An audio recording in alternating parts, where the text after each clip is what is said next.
Chapter 101. Su Yufeng was pregnant?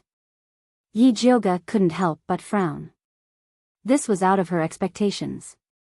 According to the time, Su Yufeng should have been pregnant before she went to the ancestral temple. Did she not know that she was pregnant, or did she hide in the ancestral temple on purpose? TSK, to be able to endure for so long in the ancestral temple despite being pregnant last month, she was quite amazing. Eldest miss, what should we do? Mother Qin looked at Yi Jiuge uneasily. She originally thought that even if Su Yufeng returned, Yi Yuxuan wouldn't treat her well. She didn't expect that she was actually pregnant. This way, her weight would skyrocket, and it would be difficult to use Yi Yuxuan to deal with her. It's fine. So what if she was pregnant? If she still didn't repent and continued to cause trouble, she would still take care of her. Yi Jiuge gently stroked her hair, tidied up her appearance, and continued to walk towards the hall. Songbai saw Yi Jiuge coming from afar and cleverly went to report, "Master, Madam, Elder Su, eldest miss is here. Let her in." Yi Yuxuan said in a dignified manner. Yes. Songbai jogged out and smiled at Yi Jiuge. "Eldest miss, please." Yi Jiuge glanced at the lackey before walking into the hall. She saw Su Yufeng sitting in the first seat on the right. She wore a misty cloud patterned satin dress, her cheeks were round, and her belly was slightly protruding. Being able to take care of herself so well after 3 months of pregnancy, it seemed that she didn't suffer much at the ancestral temple. Yi Shanshan sat next to Su Yufeng and held her hand tightly. She had lost a lot of weight after being grounded. Her chin was sharp, her eyes were big, and her waist was slender. Her white plum patterned dress made her look even more delicate and pitiful. Yi Yuxuan was sitting in the first seat on the left with a straight face. A tall old man wearing a cyan robe sat in the first seat. His hair was pure white, his eyes were as big as copper bells, and his skin was dark. He looked very mighty. At this moment, he turned his head to ask Su Yufeng, "Who is this girl?" It seemed that he didn't recognize Yi Jiuge at all. Su Yufeng couldn't hear her father's question at all. She looked at Yi Jiuge in shock. She heard that Yi Jiuge looked very similar to Yun Jiaojiao when he recovered his appearance. But she didn't expect it to reach this point. "Your daughter greets father and old master Su." Yi Jiuge also bowed to great-grandfather Su on account of his age. She had the demeanor of a young lady from a noble family. "You're Yi Jiuge?" Old master Su frowned. His impression of Yi Jiuge was that of an ugly and wretched fool.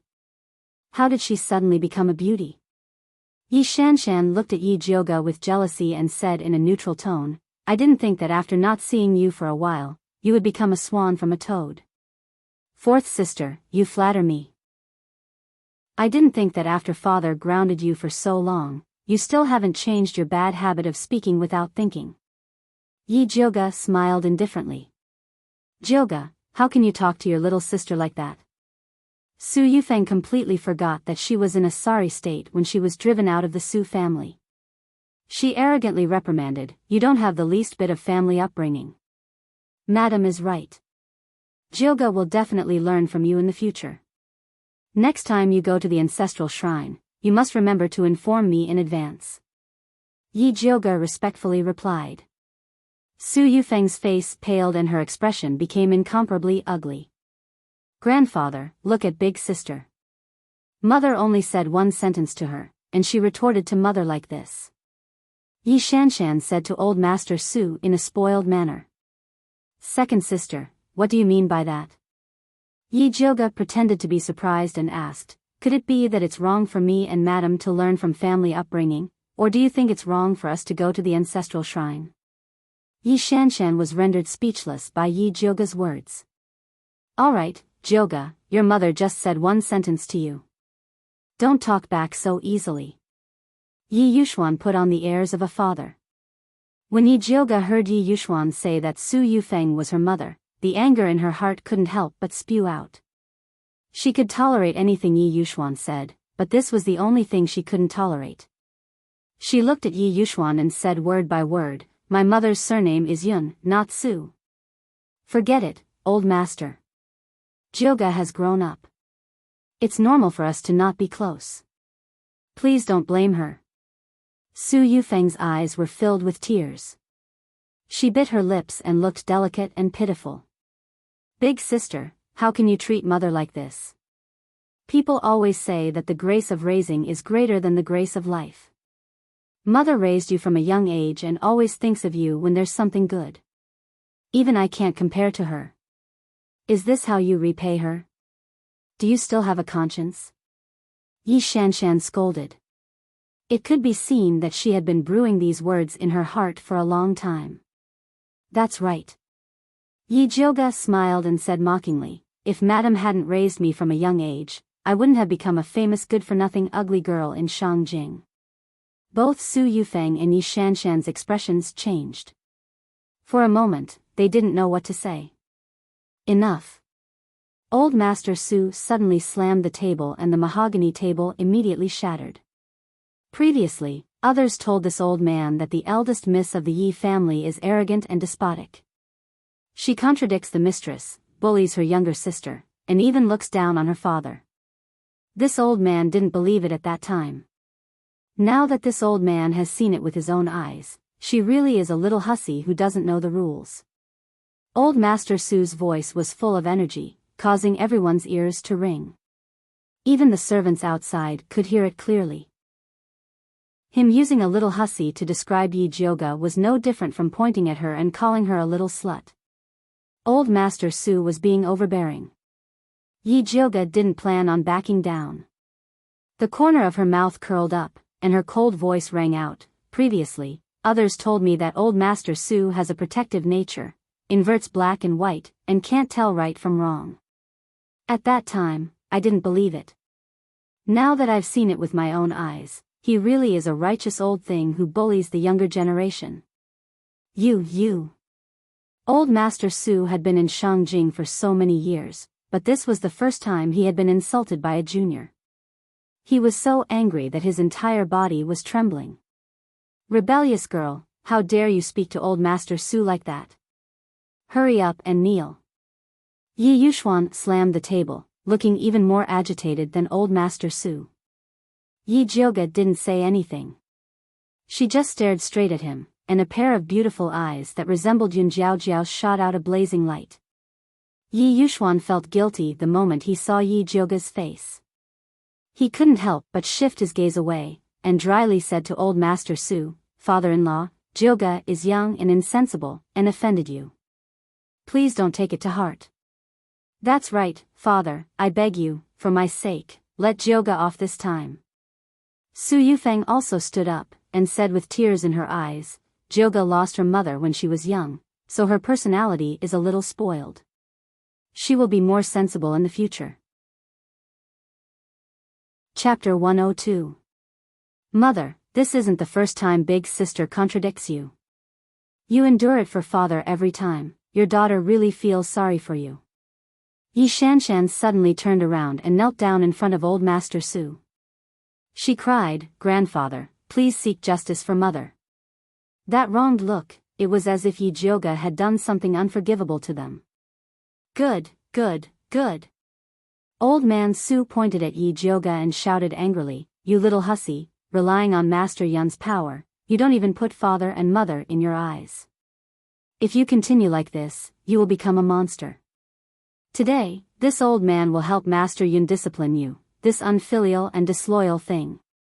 After saying that, he actually raised his palm and slapped towards Yi Jyoga. Yi Jyoga didn't expect that old man Su, as a spirit master, would actually lower himself to attack a junior like her. It was already too late to take out the Thunder Snake illusionary whip. She could only pour all of her spiritual energy into her hands, preparing to take this move head-on. At this time, Mother Qing's skinny figure suddenly rushed out and blocked in front of Yi Jyoga. A boom sound rang out. Old man Su's palm glowed with a faint golden phosphorescence heavily landed on Mother Qing's body. Mother Qing's body flew out like a kite with a broken string, heavily landing on the ground. Her face was like golden paper, and her lips were deathly pale. With a wah sound, she spat out mouthfuls of dark red blood. Pearl was scared out of her wits at the side, directly paralyzed on the ground. Yi Jioga hurriedly went forward to take Mother Qing's pulse, discovering that her internal organs had been shaken out of place by Old Man Su's palm, and her injuries were extremely serious. Yi Jioga's expression was solemn. She took out the thunder fire needle and immediately sealed all of Mother Qing's major acupuncture points to stop the bleeding. She also took out an essence-cultivating pill for her to barely stabilize her injuries. Humph, this old man finally knows why Yi Jioga, this little hussy, is so arrogant and willful. So it's all because of these dog servants causing trouble on the side. Old Man Su originally wanted to teach Yi Jioga a lesson, but was blocked by an old servant, making him very indignant. Hearing this, Yi Jioga's pupils seemed to be on fire, shooting out rays of extreme hatred. She reached out her hand towards the thunder snake illusionary whip wrapped around her waist. "Miss, don't go." Mother Qing used all her strength to press Yi Jioga's hand. Her muddy old eyes were pleading, "Don't let this old servant suffer this palm for nothing." Yi Jioga's body trembled and tears of humiliation flashed in his eyes. In the end, he gritted his teeth and withdrew his hand. Mother Qing was right. I'm not old Master Su's opponent at all. It's not wise to go against him now. Just you wait, one day, I will definitely make this rude and overbearing old fellow pay the price.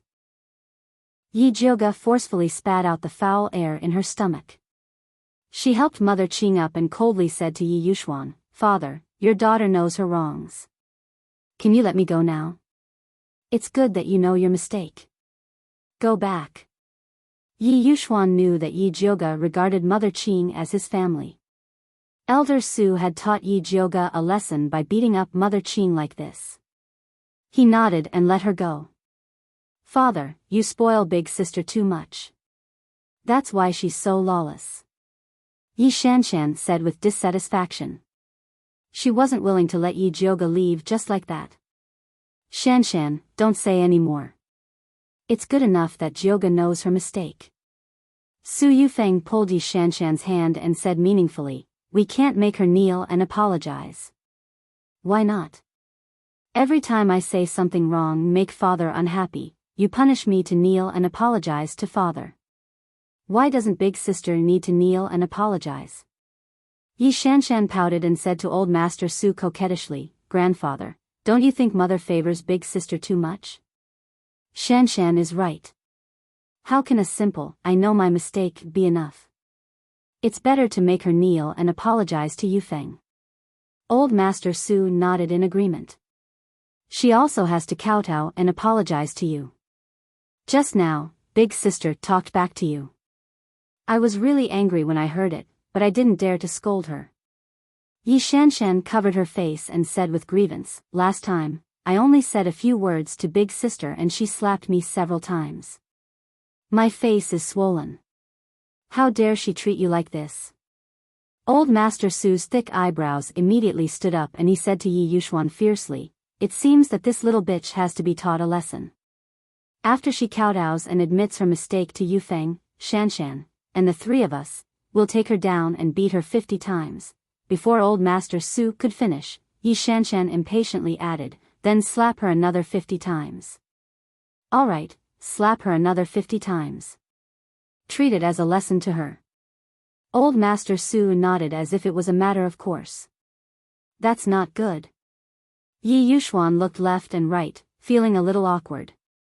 If it was the Yi Jioga of the past, he would have executed it without hesitation.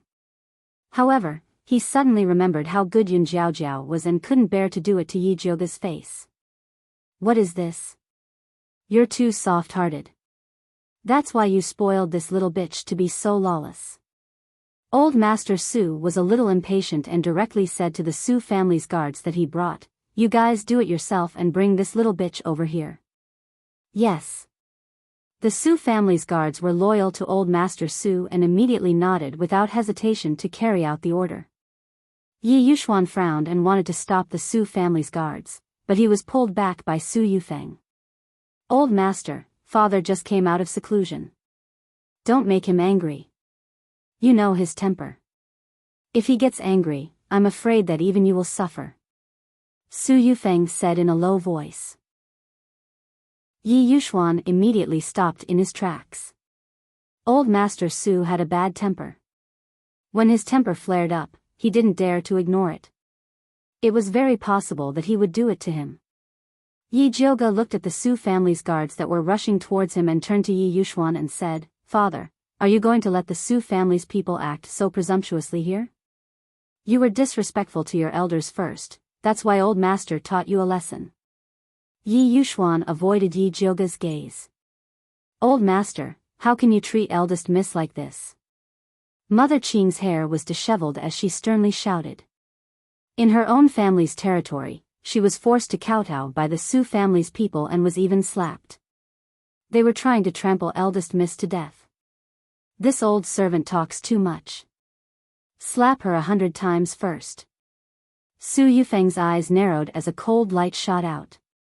Yes. The Su family's guards reached out to grab Mother Qing. Yi Jioge's eyes emitted a cold light as her body overflowed with killing intent. She flipped her hand and pulled out the Thunder Snake illusionary whip and injected all of her spiritual power into it. The Thunder Snake illusionary whip turned into a purple lightning snake.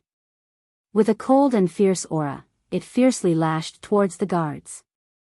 Bang, bang, bang. Loud sounds rang out. The Su family's guards screamed as they were sent flying.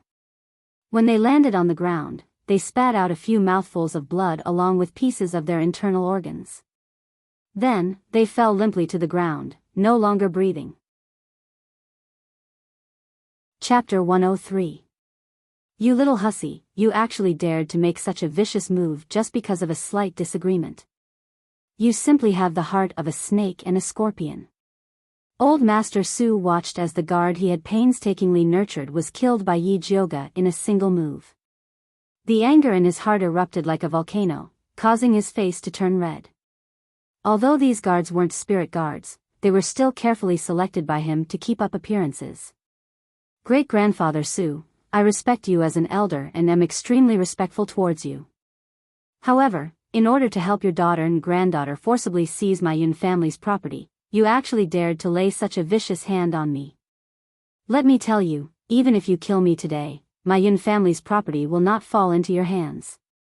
Yi Jioge used his spiritual energy to say these words, which spread far and wide across the entire street.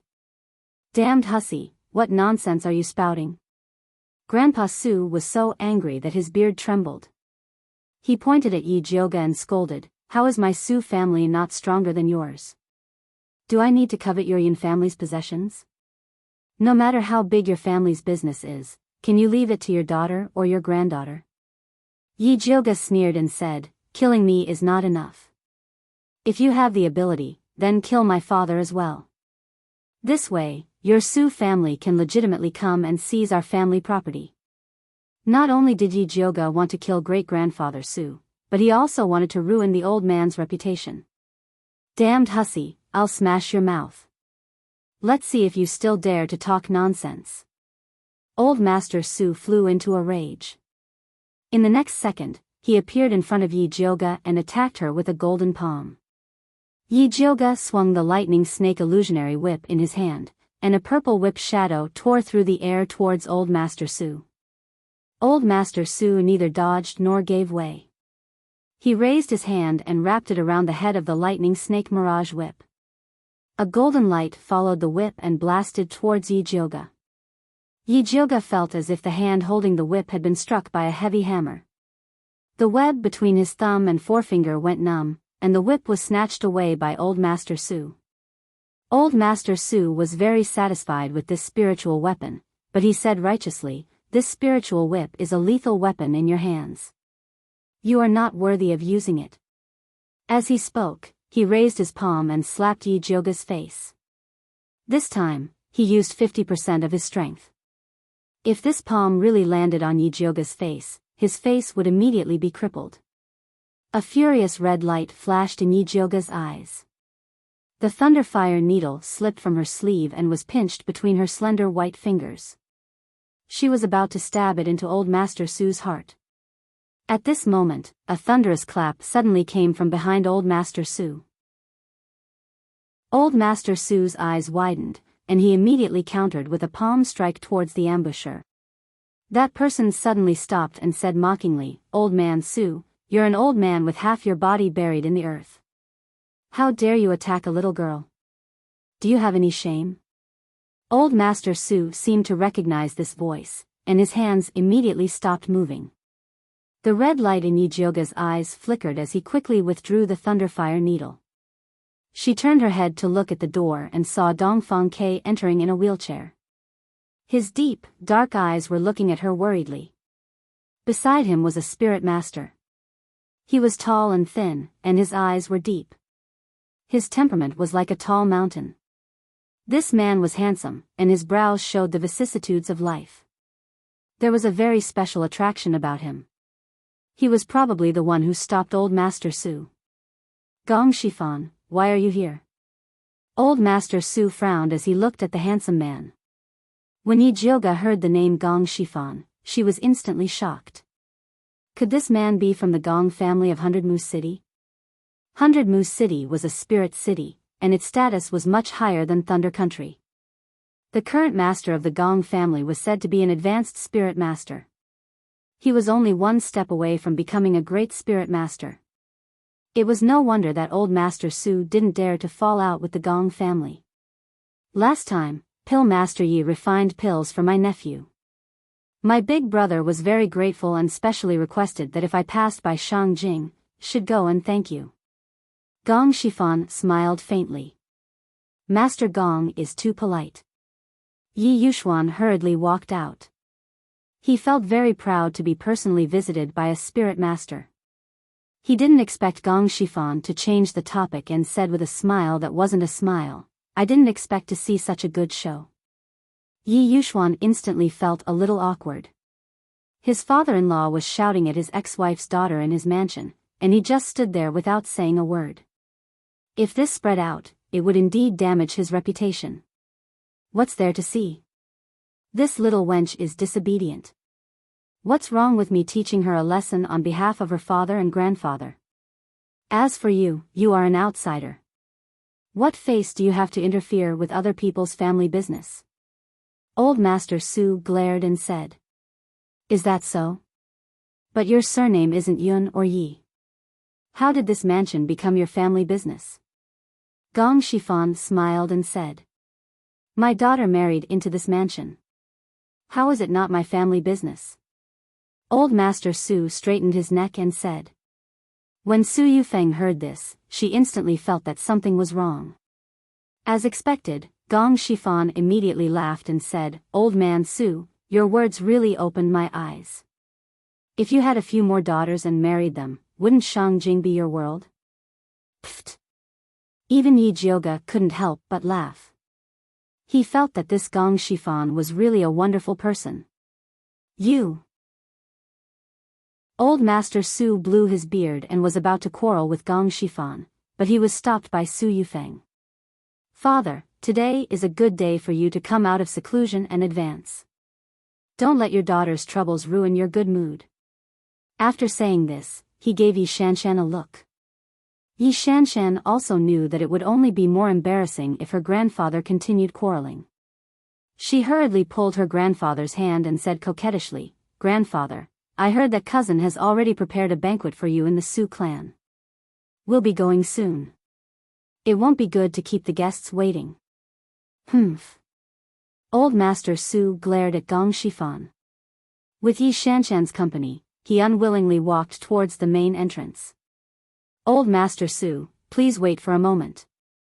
Dongfang Ke suddenly said. What is the matter, Your Highness Prince Dongling? Old Master Su was still rather polite to Dongfang Quebec. After all, apart from his identity as a prince, the Bai clan was also not to be underestimated. May I know where Old Master Su obtained the spirit whip? Dongfang Ke looked at the lightning snake illusionary whip in Old Master Su's hand and asked politely. Old Master Su was just about to say that this spirit whip was the weapon Yijioga used to kill the Su clan's guards, but Yijioga beat him to it and said, I stole it. Old Master Su wanted to exterminate me and didn't even leave a spirit whip for me.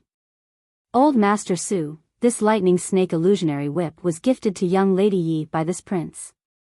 If you like it, this prince can find a better spirit weapon and gift it to you in the future. How about it? Dongfang Ke still had a refined and courteous appearance, but the words he said caused Old Master Su's face to turn green and white. Old Man Su, I didn't think that the first thing you did after coming out of seclusion was to bring your daughter back to snatch the property that Master Yun left for his granddaughter. You didn't even let go of a spirit whip. This kind of heroic deed is truly admirable. Gong Shifan cupped his hands hypocritically. Chapter 104. Old Master Su was so angry that his face turned red. He felt that he had lost all face. He didn't dare to fight Gong Shifan, so he could only throw the Thunder Snake illusionary whip at Yi Jioga's feet and scolded him fiercely, "Little wench, remember this." After that, he shook off Yi Shanshan's hand and turned to leave. "Grandpa, wait for me." Yi Shanshan hurriedly chased after him. Yi Jioga smirked and squatted down to pick up the Thunder Snake illusionary whip. Then, he dipped it in some blood and wrote a line of words on the Su family guards' corpses. Then, he threw their corpses towards the nearby houses. "Jioga, what are you doing?" Yi Yuxuan was shocked and hurriedly tried to stop Yi Jioga, but it was too late. The other corpses flew far away, and only the last corpse landed outside the Yi clan's gate. With a bang, it smashed right in front of Old Master Su's carriage. Old Master Su leaned forward to take a look and felt his vision darken. He was so angry that he almost fainted. There was a line of words written on the corpse of his loyal guard. "Robbing another's family business, ending his line of descendants, he shall die a horrible death." "Grandpa, are you okay?" Yi Shanshan was shocked and quickly patted his chest to help him breathe.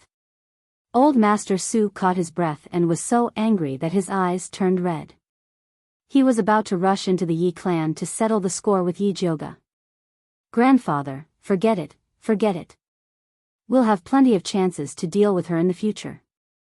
Why do we have to do it in front of the Gong family and His Highness, Prince Dongling?" Yi Shanshan held on tightly to Grandfather Su. When they closed the door, they could deal with Yi Jioga however they wanted.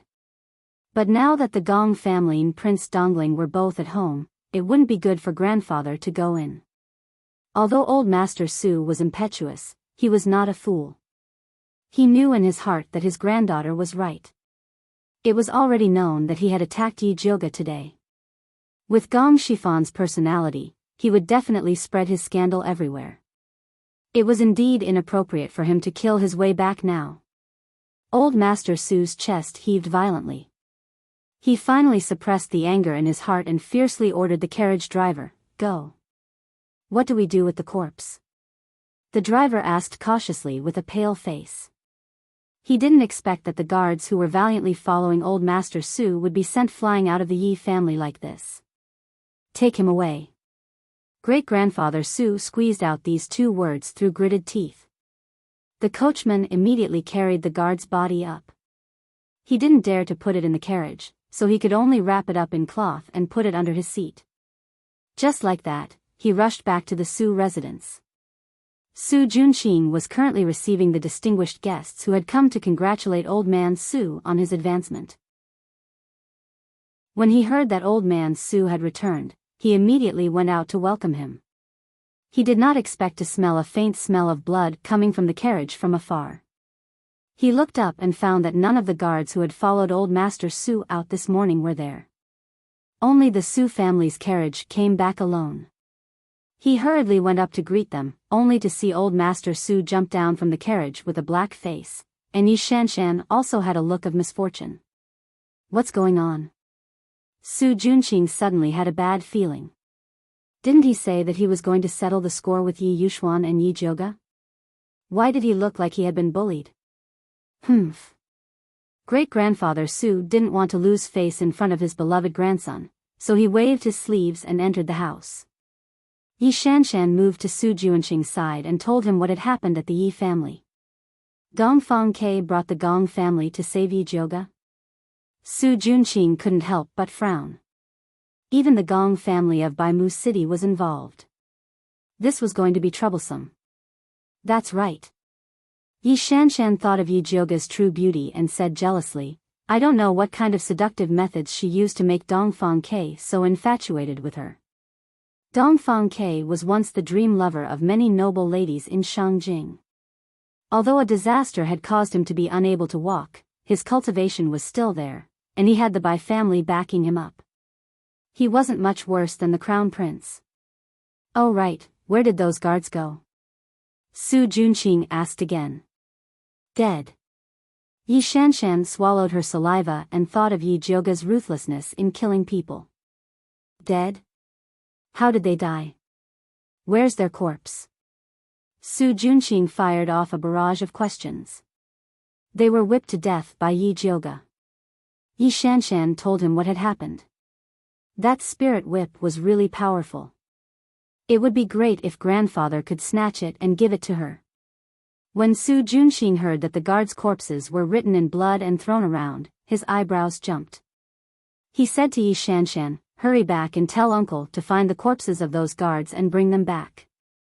The news of grandfather causing a ruckus in the Yi family would quickly spread throughout Shangjing.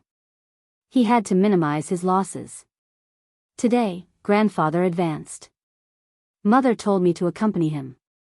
Yi Shanshan pouted. Today was a big day for the Su family. All the famous people in Shangjing would come to participate. She had been grounded for so long. She wanted to show her face at such a big event. She didn't want to go back. Grandfather hasn't been humiliated enough by you guys. Do you still want to stay and make him angry? Su Junqing said with a sunken face. He originally didn't agree to grandfather bringing Su Yufeng back to cause trouble. He knew that a lot of people were watching Yi Jioga. It wasn't a wise move for grandfather to get involved at this time. However, he was impatient. After hearing Su Yufeng's tearful complaints, he anxiously ran away. He didn't expect to suffer such a big loss. It's not like I harmed him. Yi Shanshan muttered. If you want to blame someone, blame Yi Jioga. Why did you have to blame her? You still dare to talk nonsense? Why aren't you going? Su Junqing's face was frighteningly gloomy. His voice was also frighteningly cold. If the corpses of our Su family's guards are missing, you and your daughter don't need to come to our Su family anymore. Yi Shanshan was frightened by Su Junqing's coldness. She didn't dare to talk back and obediently sat on the carriage to return to the Yi family. At this time, Yi Yuxuan was sincerely inviting Gong Shifan to the main courtyard for a chat. Pill Master Yi should be busy. I won't disturb you. Gong Shifan said. Yi Yuxuan's face turned green and red. He knew that Gong Shifan was referring to the corpses of the guards that Yi Jioga had thrown out. If he didn't hurry up and find them, it would be a big problem. Their Yi residents and Su residents were absolutely notorious. Pill Master Yi, seeing that you have a deep relationship with our Gong family, I still have to advise you to cherish your feathers. Don't ruin your reputation because of unrelated people.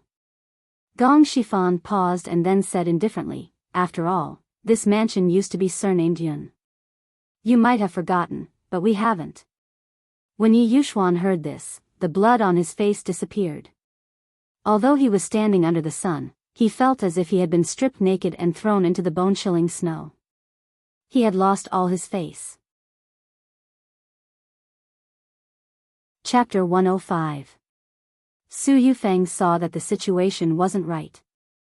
She was afraid that Yi Yuxuan would really be moved by Gong Shifan's words, so she clutched her stomach and cried out, Master, this concubine's stomach hurts. Yi Yuxuan came back to his senses and hurriedly went to support her. After that, he hurriedly bid farewell to Gong Shifan and Dongfang Quebec. My body isn't feeling well, so I won't be accompanying the two of you. After that, he helped Su Yufeng up and quickly left, looking like he was fleeing. Seeing Yi Yuxuan and Su Yufeng lose face, Yi Jioga felt an indescribable joy in his heart. She walked towards Gong Shifan and Dongfang Ke, bowing solemnly. Grand Master Gong, Your Highness Prince Dongling, Jyoga will definitely remember the kindness you have shown me today. If they hadn't stopped her in time, she would have killed old Master Su out of anger, and the Thunderfire Needle would have been exposed. Miss Yi, you don't have to be so polite. Gong Shifan helped her up and laughed heartily. In the past, Master Yun had once gifted me a pill. Today, I have repaid the old man's kindness. Yi Jioga knew that Gong Shifan was just being polite, but he was still very grateful to him. Young Lady Yi, old man Su is narrow-minded and vengeful. I'm afraid he will still deal with you. If you need any help from our Gong family, you can use this token to find us. Gong Shifan took out a palm-sized black token and handed it to Yi Jioga. There was a mysterious eye engraved on the token, and inside it was the word palace in flamboyant calligraphy.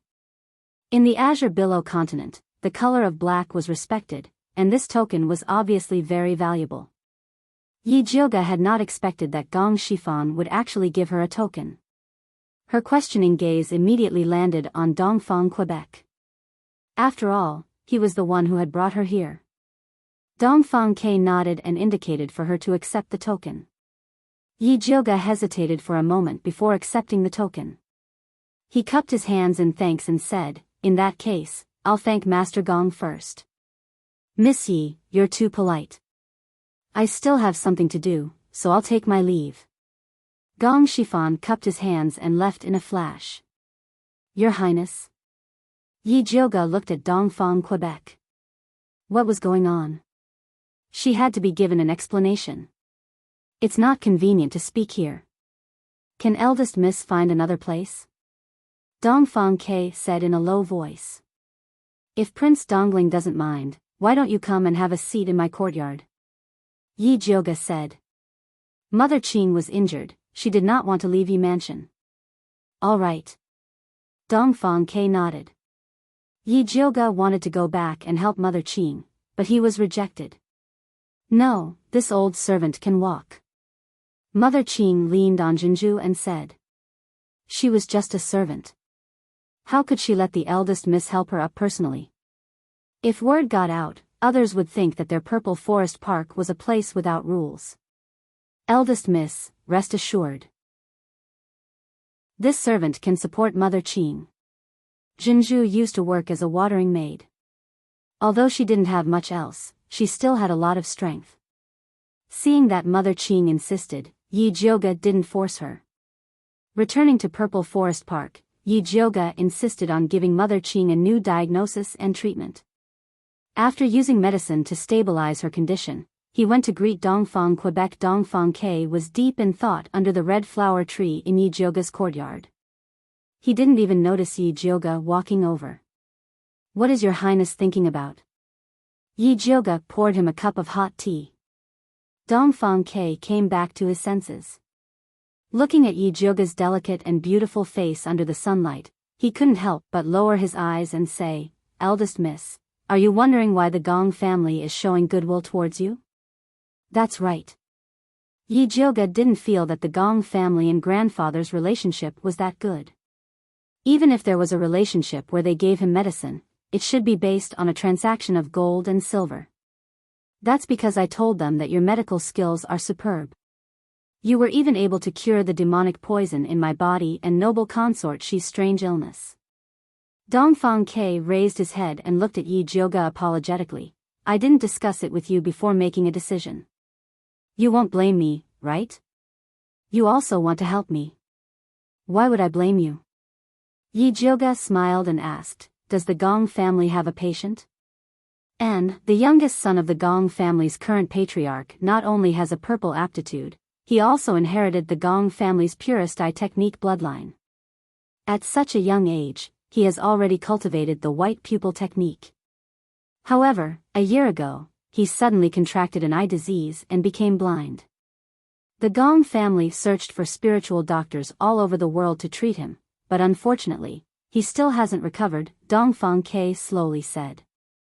Yi Jioga pondered for a moment, then said, I haven't seen the Gong family's young master's eyes, so I can't guarantee that I can cure him. The cause of blindness was complicated and not easy to treat, so she didn't dare to boast. That's not a problem. The Gong family isn't someone who only cares about the benefits in front of them. You just need to be on good terms with them. In the future, if you have news about Great Master Yun, just put in a few good words for the Gong family in front of him, Dongfang Ke said calmly. The Gong family didn't think that Yi Jioge would be able to treat their young master's eyes. What they cared about was Yun Tianwei's reputation. A few years ago, they had wanted to use Yi Jioge to find Yun Tianwei. However, at that time, Yi Jioge was simply too useless and had no value in cooperating with him. Only then did the Gong family invite Yi Yuxuan over to refine pills.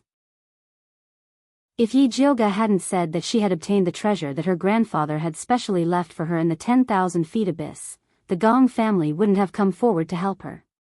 Alright then. How could Yi Jioge dare to say that the matter of her being in the 10,000 feet abyss was fake? She was still searching for her grandfather's whereabouts. However, if the Gong family's goodwill was only for her to help treat the illness, then it wouldn't be a big deal. Her medical skills couldn't be compared to her grandfather's, but it was still much better than Yi Yuxuan's. If she had the chance, she would flip through Yi Yuxuan's medical records and see what medicine he had given to the Gong family's young master. Mr. Shifan is a forthright person and is someone worth befriending. You don't have to worry. Dongfang Ke was afraid that Yi Jioge would feel burdened, so he comforted her. I thought that the relationship between the Gong family and the Crown Prince would be better. Dongfang Ke's eyelids drooped slightly, his tone carrying a hint of ridicule. The Crown Prince always has a good relationship with any aristocratic family. Dongfang Ke's eyelids drooped slightly, his tone carrying a hint of mockery. The Crown Prince had always been high profile, especially when it came to the Gong family. He would make a big fuss, as if he was afraid that others wouldn't know that he had a good relationship with the Gong family. Yi Jioge immediately knew that if he really had a good relationship with the Gong family, then he and Gong Shifan should have come. It's getting late, I'll take my leave first. Dongfang Ke was an outsider after all, so it wouldn't be good for him to stay at Yi Jioge's place for too long.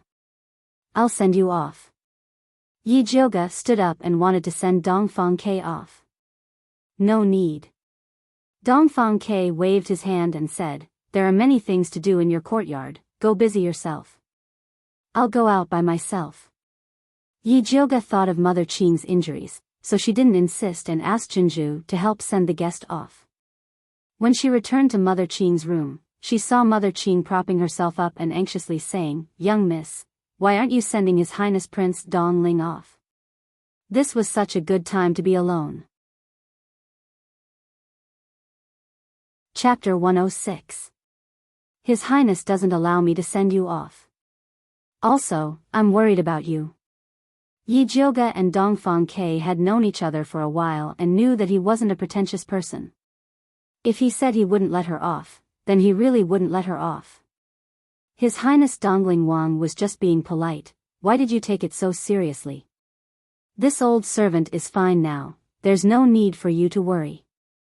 Mother Qing was so angry that she almost vomited blood again. Why was her young miss so dense? She had finally recovered her true appearance and was taking the opportunity to get to know young talents everywhere. Why was she still pushing away talents? How could she find a good husband like this? Yi Jioge didn't understand Mother Qing's intention to create a chance for her and Dongfang Quebec. She thought that her injuries had worsened and quickly stood up, rest well, I'll go refine some blood-clotting pills for you. Then, she left without waiting for Mother Qing to speak. Yi Jioge arrived at the pill refining room and saw the pill fire under the bronze cauldron slowly extinguishing. She just remembered that she was refining the blood-clotting pills. Now, it could be put to good use. It was just that he didn't know what grade of pill this slow cauldron was going to refine. Yi Jioge casually opened the cauldron and a faint medicinal fragrance instantly filled the entire pill refining room. This smell, could it be a high-grade pill? Yi Jioge was startled and was about to refine the pill. Suddenly, a fat black figure flew to the side of the cauldron like lightning. It turned out that the fat black rat that had been sleeping at the side had suddenly woken up. It puffed up its cheeks and its face immediately turned into a pufferfish. "What are you doing?" Yijioga suddenly had a bad feeling and quickly reached out to grab the fat black rat. However, the fat black rat spat a mouthful of colorless and odorless saliva at the cauldron. Damn! Yijioga didn't have time to teach the fat black rat a lesson and quickly fished out the pills. The blood-clotting pills that should have been red had turned white. Only one was dark red. Yijioga fiercely looked at the unhygienic fat black rat, causing her to waste a cauldron of pills. The fat black rat still didn't know that it had caused a disaster. It stretched out its little paw and shouted at Yijioga, "Pippi." It looked like it was asking her for money. "You have to eat the saliva that you spat out yourself." "How disgusting," Yijioga said disdainfully. "Pippi."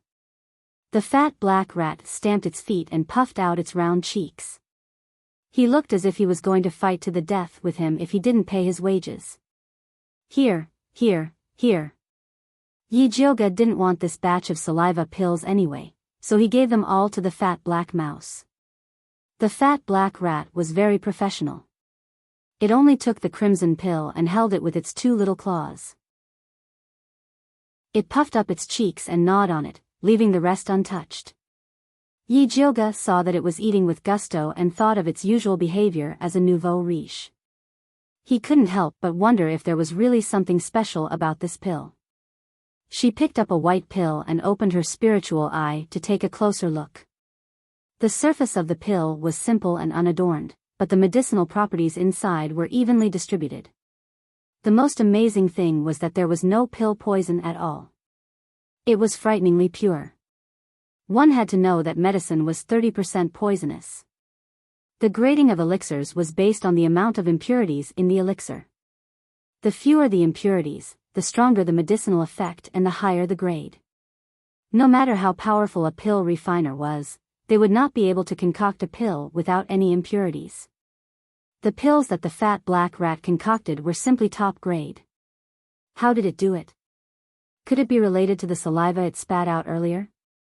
The more Yijioga thought about it, the weirder it got.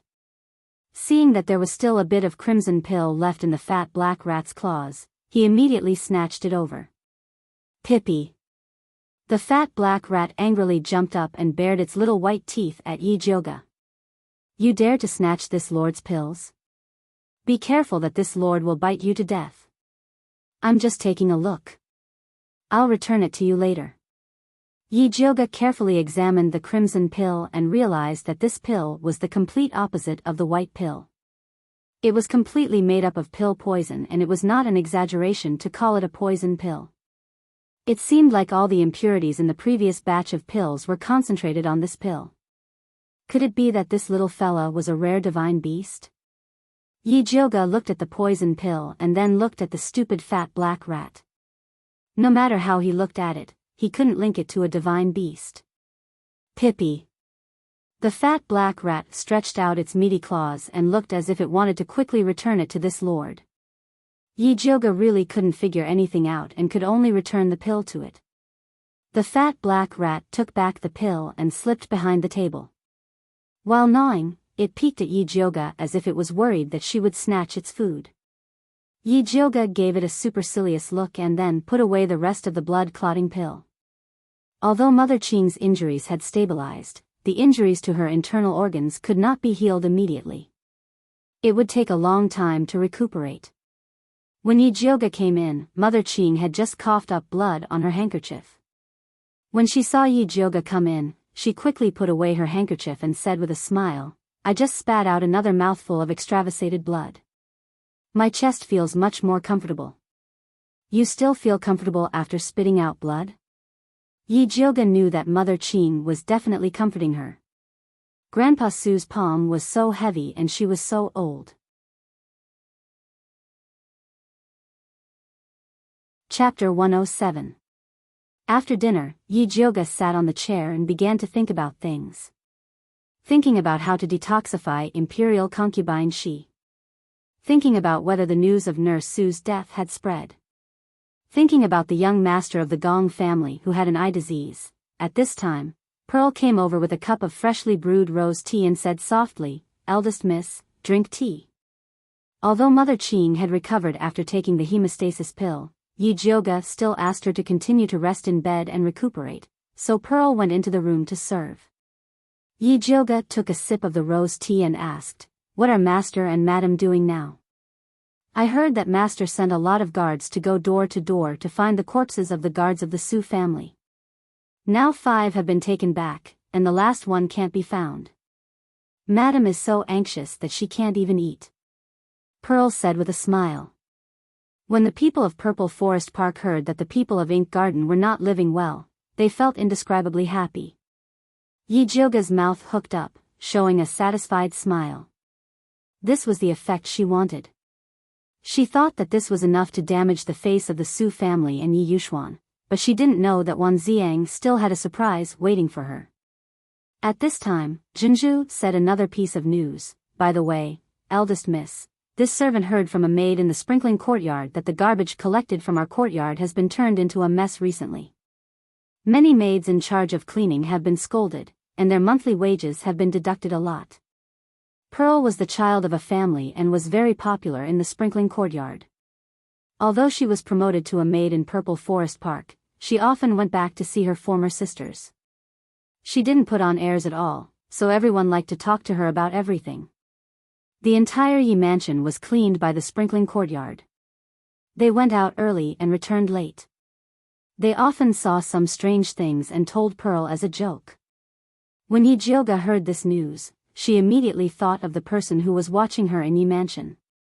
Could it be that person guessed her movements from the garbage sent out by Purple Forest Park? Yi Jioga pondered for a moment and ordered Pearl, "Go to the sprinkling courtyard and ask when the garbage has been turned over and if anyone has turned it recently." "I know." Pearl nodded. Mother Qing also told her that Ziling Garden was being monitored, so she paid special attention to collecting these clues. "You've done well in this matter. After it's done, I'll reward you handsomely." Yi Jioga felt that Pearl really had the talent to be an intelligence agent. It was a pity that she was just a mortal and didn't have spiritual roots. Otherwise, he could have nurtured her well. "Thank you, young Mississippi," Pearl smiled happily. The reward was not the most important thing. The most important thing was that the first miss did not conceal her appreciation, which made her feel that she was an unusual maidservant. "All right, if there's nothing else, you can go now." Yi Jioga looked at the dark sky outside the window and decided to go out for a stroll. "Yes." Pearl retreated tactfully.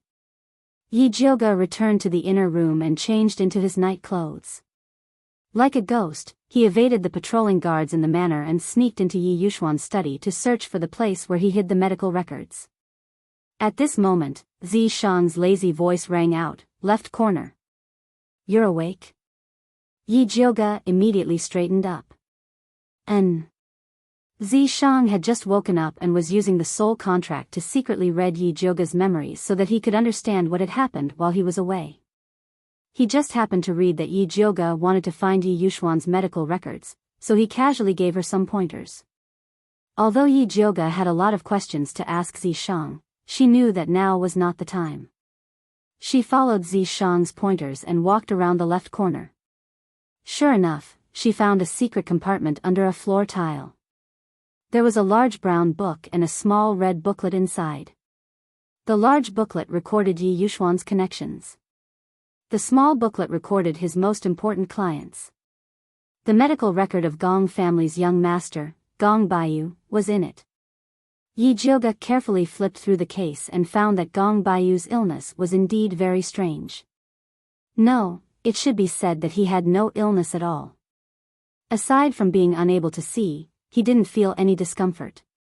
His pulse was also very healthy and strong, and there were no signs before he lost his sight. This kind of illness without any evidence was the most difficult to treat. Yi Yuxuan didn't dare to randomly prescribe medicine, so he only prescribed a series of medicinal pills to nourish the eyes and liver for Gong Baiyu. The liver governed the eyes, and most eye problems were related to the liver. There was no problem with Yi Yuxuan's prescription. However, the problem was that the liver was of the wood attribute, while Gong Baiyu had an earth spiritual root. Wood restrained earth, so blindly nourishing the liver would only make the wood spiritual root flourish, and it would instead restrain Gong Baiyu's spiritual power. Yi Yuxuan was treating the symptoms but not the root cause. If Gong Baiyu continued to treat him, he would be crippled sooner or later. However, she couldn't find a way to treat Yi Jioge. Moreover, Yi Yuxuan was a 5th-rank alchemist, while she was only a 2nd rank. Even if she told the Gong family that Yi Yuxuan treated him incorrectly, they might not believe her. This matter still needed to be planned slowly.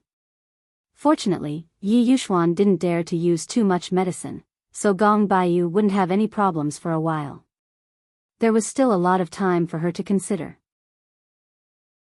After Yi Jioge put the booklet back into the secret compartment, she quietly returned to Purple Forest Park.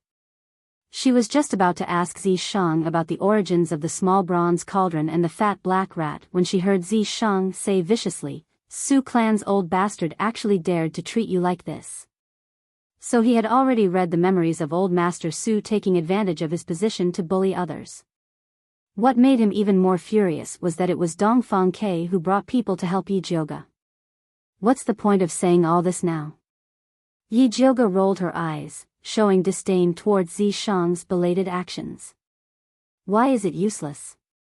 Zishang's voice was gentle, but it was filled with killing intent. The temperature of the entire courtyard instantly dropped. What do you want to do? Yi Jioge suddenly had a bad feeling in her heart. Naturally, I want to help you take revenge. Zishang's tone was cold, and his killing intent was everywhere. Old man Su is a spirit master, he isn't that easy to deal with. Yi Jioge frowned. This was the human race's territory. If Zishang accidentally exposed himself, it would be troublesome. You don't need to worry about this. Just as Zishang finished speaking, Yi Jioge felt pain from the purple mark on her wrist. She pulled up her sleeve and looked down. She discovered that the purple mark seemed to be on fire, and a snake-shaped purple light shot towards the Su clan. Zishang, don't do anything rash. Yi Jioge yelled in exasperation. Old Master Su was considered to have some status in Shangjing. If something really happened, the Su clan definitely wouldn't let it go. What if they found out that it was her? Don't worry, this sovereign won't kill him. Zishang said calmly. Then what do you plan to do? Yi Jioge couldn't be at ease without asking clearly. You'll know tomorrow. Zishang's voice gradually sank, as if he had gone into hibernation again. Yi Jioge was about to vomit blood. This unreliable demon snake, why did it always cause trouble for her before it went into hibernation? Chapter 108. How could Yi Jioge wait for tomorrow? She used the Yi clan's special signal to summon Yi Yu.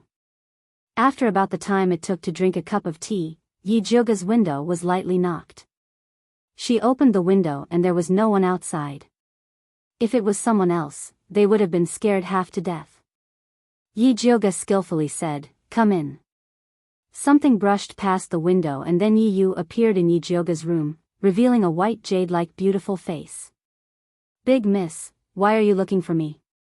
Yi Yu had been cultivating and hadn't been summoned by Yi Jioge for a long time. "Help me keep an eye on the Su clan. If anything happens, report to me immediately." Yi Jioge said and then added seriously, "Keep an especially close eye on old man Su." Yi Yu was a bit shocked. Although he was in closed-door cultivation, he knew that today was the day old man Su was going to hold a banquet to welcome guests. Did Big Miss Yi mean that someone would dare to cause trouble at this time? However, he saw Yi Jioge's serious expression and didn't dare to ask. He nodded and said, "Okay, I'll go now." "Be careful, don't let them find you," Yi Jioge said. Although Yi Yu's cultivation had improved a lot, old man Su was still a spirit master, so he had to be careful. "Big Miss, don't worry. I know what to do," Yi Yu said and disappeared into the night. That night, Yi Jioge couldn't sleep well. She kept calling out for Zishang in her heart but didn't get any response. You didn't come back for the whole night and didn't know what was going on with the Su clan. Before the sun rose, Yi Jioga couldn't lie down anymore. She got up and looked in the mirror to find that her face was unspeakably ugly. Her eyes looked like they had been punched twice. Pearl fetched water and saw Yi Jioga's dispirited appearance. She was shocked and quickly asked, "Big miss, what's wrong? Didn't you sleep well last night?" "Nothing." Yi Jioga took the warm cloth that Pearl handed over and wiped her face. She was really worried about the Su clan and was thinking whether to look for Dongfang Ke to help her gather information or Wan Xiang. Jinzhu thought that Yi Jioga was worried about the traitor in the Yi mansion, so she said, "Eldest miss, I went to the sprinkler room last night and asked carefully." During this time, 7th concubine's maidservant, Yuan Yang, often inquired about news in the sprinkler room. She liked to ask about our purple forest garden the most, so they all suspected that it was Yuan Yang who went through the garbage in our yard. 7th aunt? Yi Jioga raised his eyebrows. He didn't expect it to be her. As a concubine, why didn't she want to fight for power and favor with Su Yufeng? Why did she come to oppose her? Could it be that she was a spy that the Empress had placed in the Yi mansion? I heard that 7th concubine's cultivation base has improved again recently, and she's ready to become an intermediate spiritualist. Jinzhu revealed another piece of gossip. She advanced again? Yi Jioga was shocked. She remembered that 7th aunt had entered the family 2 years ago when she had just become a rudimentary spiritualist. Although her cultivation base had improved a lot with the help of Yi Yushuan's medicinal pills these years, there should still be a long way to go before she became an intermediate spiritualist. Unless she got a good medicinal pill that could improve her cultivation base while crying. However, with Yi Yushuan's stingy character, it was impossible for him to give it to her. It seemed that this 7th aunt had a lot of secrets. Yi Jioga was contemplating when the voices of 2 young maids suddenly came from outside the door. "Eldest miss, slaves Yudi and Hua Dai have something to report." Yudi, Hua Dai? Yi Jioga came back to his senses and thought about it. He remembered that there were indeed 2 such maids in his courtyard. They were the descendants of the Yun family's elders. Their aptitudes were good. Mother Qing had recently begun to let them train their bodies. "Let them in." Yi Jioga ordered Jinzhu. "Yes." Jinzhu bowed and went out to bring in 2 young maids who were about 12 years old. The one wearing green clothes was Yudi. Her eyes were quite elegant, and it could be seen that she was a calm and steady person. The one wearing pink clothes was Hua Dai. The corners of her mouth were curved like a smile. At first glance, it could be seen that she was a clever girl. Both of them had very mixed pseudo-spiritual roots. Although they could not advance to spirit practitioner, they had no problem in training their bodies. Slaves Yudi and Hua Dai greet eldest miss. The 2 maids knelt down and bowed to Yi Jioga. "Get up." Yi Jioga signaled Jinzhu to help the 2 young maids up.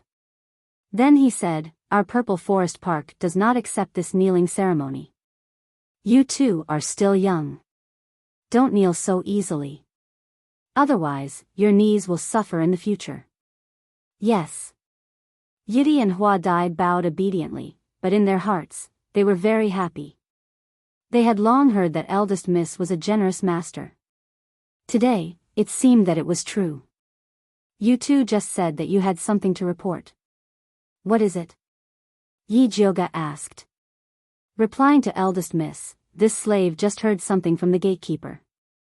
It said that a corpse suddenly fell from the sky from Lord Su's house on our street. His family was so scared that they immediately reported it to the authorities. Now, the corpse has been sent to the Ministry of Justice. The people from the Ministry of Justice invited Master to take a look. Needless to say, this corpse was a Su family guard. This Lord Su is really a wonderful person. Yi Jioga couldn't help but laugh. Yesterday, the quarrel between her and old man Su should have been heard by everyone on the street. Everyone else gave face to Yi Yushuan and returned the corpse of the Su family guard. Only this Lord Su wanted to send it to the Ministry of Justice. Clearly, he wanted to make things difficult for Yi Yuxuan. I heard that Madam is so angry that she is bedridden. These few days, she has been taking medicine to protect her pregnancy. Hua Dai said boldly. The corner of Yi Jioga's mouth hooked up. He didn't have any sympathy. Su Yufeng came back and caused trouble. She deserved to get sick from anger. Jinju, tell the carriage house to prepare a horse for me. I want to make a trip to the Ministry of Justice. Yi Jioga believed that with Wan Ziang there, the matter of the Su family guard would not be easily settled. She could go over and help out. Yes. Jinju nodded and asked, does eldest miss want to bring people out? When Yidi and Hua Dai heard this, their eyes immediately lit up. Let them go out with me. Yi Jioga usually didn't like to bring people out. But now that she thought about it, it was necessary to cultivate some capable trusted aides. Thank you, eldest miss. The two servant girls immediately bowed to Yi Jioga with joy. Eldest miss, do you want to tell Mother Qing? Jinju asked in a low voice. Yi Jioga said. These servant girls had always been under Mother Qing's control. She did need to be told. Yes. The two servant girls could already imagine Mother Qing's nagging. They drooped their shoulders and walked out. Yi Jioga suddenly found it a bit funny. It seems that I'm not the only one who is afraid of Mother Qing's nagging. When Yi Jioga was ready to leave, Yudi and Hua Dai walked out of Mother Qing's room. The two of them seemed to have been reprimanded. Their little faces that were full of joy just a moment ago became very calm. They didn't dare to say a word. Yi Jioga was very satisfied with this. After all, she was going out. It was good for the two servant girls to be more steady. She brought the two servant girls to the carriage and walked towards the Ministry of Justice. Chapter 109. Yi Jioga went to the Ministry of Justice and said he wanted to see Wan Ziang. The guard at the door went in to make the announcement. Unexpectedly, Wan Ziang and Bai Songling came out to greet him. Miss Yi, why didn't you say you were coming? Bai Songling asked. I heard that someone from the Ministry of Justice came to identify my father's body, so I wanted to come and see. Where is my father? Yi Jioga asked. Bai Songling heard this and suddenly said with a strange expression, didn't you hear that something happened to the Su family? What happened? Old man Su didn't die, did he? I heard that old man Su drank too much last night and suddenly didn't wake up. We invited a lot of spiritual doctors to see him, but it was useless. Your father has already rushed over. Bai Songling said gloatingly. They all heard that old man Su brought Su Yufeng back to the Yi family to bully Yi Jioga yesterday. That was why they wanted to use the body of the Su family's guard to do something. They didn't expect that old man Su would die before they could do anything. I see. Yi Jioga was slightly relieved. It was good that he didn't die. Miss Yi, old man Su fell ill after making trouble at your house yesterday. I'm afraid that the Su family will blame it on you. You have to be careful. Wan Ziang said. He had been investigating the Su family and knew that they were unreasonable scoundrels. It was possible that they would slander Yi Jioga. Different situations call for different actions. With Xi Shang around, the Su family should be the one to be careful. But Miss Yi, you don't need to worry too much. The cause of old man Su's illness is still unknown. I guess the Su family doesn't have time to care about other things. Bai Songling comforted her. Yes. Yi Jioga was glad that old man Su was only in a coma. If he really died suddenly, the Su family would definitely bite people everywhere like a mad dog. This is not a good place to talk. Why don't we go to the Yuwu tea house? Bai Songling had something to ask Yi Jioga. Okay. Yi Jioga also had something to ask them for help. Miss Yi, get in the carriage first. I will go back and tell them to send the body back to the Su family. Bai Songling squinted her eyes and smiled. It'll make the Su family more trouble. Yes. Yi Jioga nodded. Bai Songling and Wan Ziang went to the Misty Rain tea house together after explaining everything. Bai Songling waited for the waiter to serve tea and snacks and told him something about the Su family. Then she asked Yi Jioga, by the way, Aunt Hongxiu sent a message yesterday saying that Nanny Su was missing. She couldn't find her in the entire harem. She guessed that something might have happened to Nanny Su. I wonder if Miss Yi has heard of this news? Ever since Yi Jioga revealed wet nurse Su's identity as an evil cultivator, Aunt Hongxiu had been paying close attention to her every move. Therefore, when they found out that she was missing, they immediately spread the news. Bai Songling compared the time and found that the day when Mammy Su disappeared was the day when Yi Jioga went into the demonic beast forest to collect herbs. She had some guesses in her heart. I haven't heard of this before. Do you think the Empress sent Nanny Su to do something else? Yi Jioga said casually. She was not worried that others would suspect her. After all, with her cultivation, it was impossible for her to kill Nanny Su no matter how she looked at it. She just needed to hide the demonic weapon, the Thunder Snake illusionary whip. Hearing what you said, I remember something. The Ministry of Penalty just received the news from Hapu County this morning, saying that female corpses were also found there 10 days ago. However, the courier station they sent the news was suddenly destroyed that day, so the Ministry of Penalty didn't get the news until now. Bai Songling had planned to go to Hapu County with Wan Ziang today to have a look. Do you suspect that these female corpses were done by Nanny Su? Yi Jioga asked. It shouldn't be her. The case in Hapu County and that in Haeong County should be done by the same person. When the accident happened in Hapu County, Nanny Su was still in the palace. However, even if it wasn't Nanny Su, the murderer must be related to her. Maybe they are in cahoots with Su Junqing. But I don't know why they appeared in Thunder Country. Bai Songling had been thinking about this recently. The Su family, the Empress, and the Crown Prince are all related to the evil cultivator, which means that the evil cultivator wants something from them. Wan Ziang added. Yi Jioga subconsciously thought of the treasure map. At this time, she suddenly felt something strange on the chair to her left. It seemed that someone had accidentally touched her seat. Her heart skipped a beat as she knew that Yi Yu had arrived. She could even feel Yi Yu's messy breath. He must have thought of the treasure map. Yi Jioga was about to find an excuse to leave. Unexpectedly, Wan Ziang also noticed Yi Yu's strange behavior. He shouted to the corner behind Yi Jioga, "Who's there?" Bai Songling reacted very quickly. With a flash of green light in her hand, a green vine shot out instantly. Don't do it. He's one of us.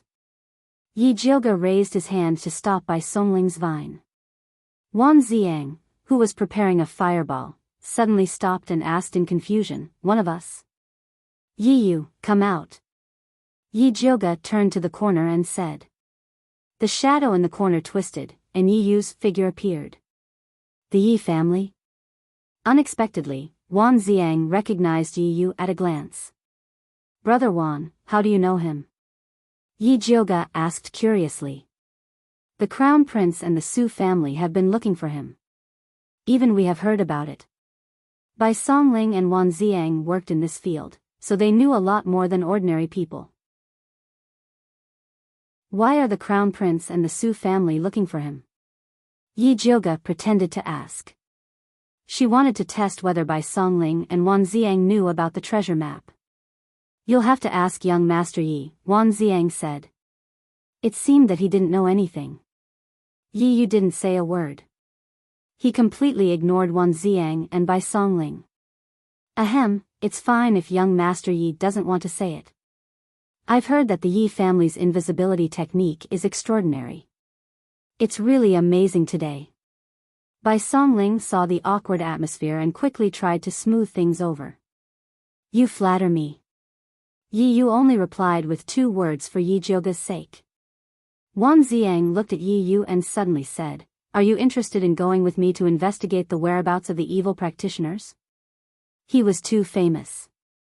Most of the time, the clues would be destroyed when he went to the place where the murder happened. He needed a partner to secretly cooperate with him. In the past, it was Bai Songling who cooperated with him.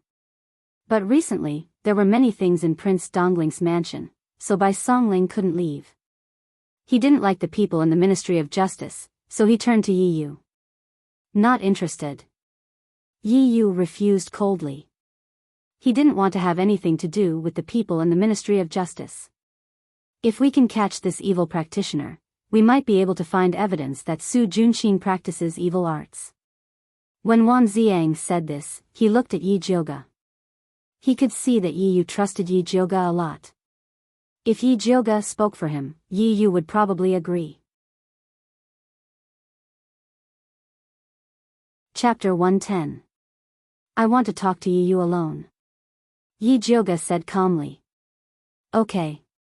Wan Ziang and Bai Songling left the room immediately. Miss, you don't have to say anything. I won't go with them. Yi Yu said before Yi Jioga could speak. He hated Su Junqing, not the heretic. Not even to save your sister? Yi Jioga sighed. He didn't tell Yi Yu about Yi Yunji because he was worried it would affect his cultivation. But Wan Ziang was right. Su Junqing was too difficult to deal with. It was rare to find an arrogant and brainless heretic. If he could find him, he could get more clues. What do you mean, miss? Yi Yu's heart trembled. Sorry, I've been hiding it from you. Yi Jioga told him what happened in the basement and said, if what the heretic said is true, Su Junqing should have sent your sister to a heretic who is more powerful than him. Yi Yu's face turned pale. The red mole between his eyebrows seemed to have lost its color. Then his body trembled and his breath became chaotic. There was a trace of blood at the corner of his mouth. Yi Jioga quickly helped Yi Yu to sit down. She felt his pulse and found that his cultivation had reversed. He was showing signs of qi deviation. She quickly used acupuncture to help Yi Yu adjust his qi. Yi Yu vomited a mouthful of blood. Then he regained his breath. Fortunately, he had been cultivating recently. Even if his mind became chaotic, he could quickly protect his dantian. I didn't dare to tell you before because I was afraid you couldn't stand it. Yi Jioga sighed. Su Junqing was difficult enough to deal with. Now that Yi Yunji was in the hands of a heretic who was more powerful than Su Junqing, it was even more difficult to save her. What was more difficult was that they didn't even know who the heretic was. Where was he? They knew nothing. Yi Yu sat in the same place and said slowly after a while, tell Wan Ziang that I'm willing to investigate the heretic with him. His sister was his only family in this world. Even if she did something irreparable, he should be the one to punish her on behalf of the family instead of letting her fall into the hands of the heretic. So no matter how difficult it was, he had to do it. Okay. Yi Jioga knew that Yi Yu would agree, so he went out and called Wan Ziang in. Wan Ziang didn't know what Yi Jioga said to Yi Yu, but looking at his pale face and gloomy eyes, he knew that it must have been something very painful. He could not help but think of himself, and felt a sense of empathy for Yi Yu. The subtle enmity between him and Yi Yu from before had dissipated quite a bit. When does Big Brother Wan plan to set off to investigate the evil cultivators? Yi Jioga asked. The sooner the better. Wan Ziang said. Bai Songling was in charge of the Ministry of Justice, so there was no need for him to worry. We will depart in an hour, Yi Yu said coldly. So fast? Bai Songling said with a bitter face. Wan Ziang was considered a pillar of the Ministry of Justice. If he suddenly left, he would be very busy. All right, we'll pack up and leave immediately. Wan Ziang nodded. He was very appreciative of Yi Yu's swift and decisive actions. That's right, Big Brother Wan, you don't need to hide this evil cultivator investigation anymore. It's best to spread this matter, the bigger the better. Yi Jioga said. Why? Wan Ziang asked confusedly. If we don't make it bigger, how can we take the blame for Su Junqing in the future? Yi Jioga was smiling, but her eyes were terrifyingly cold. She could not kill the people of the Su family, because it would be very troublesome. Therefore, she could only think of ways to make them suffer more than death. If old Master Su knew that his most beloved and trusted grandson, Su Junqing, was an evil cultivator whose hands were stained with blood and who sold girls in a brothel, he would probably jump up even if he was in a coma. Wan Xiang thought for a while, then nodded slowly and said, I see. They had been suppressing this matter before, because they were worried that if it was spread out, the people would panic, and some lawbreakers would take the opportunity to disturb the people, or swindle and collect money. But Yi Jioga was right. If they did not make it bigger, Su Junqing was likely to escape even if they had something on him in the future. Water could carry a boat, but it could also capsize it. If they wanted to completely destroy the Su family, they had to make use of public opinion.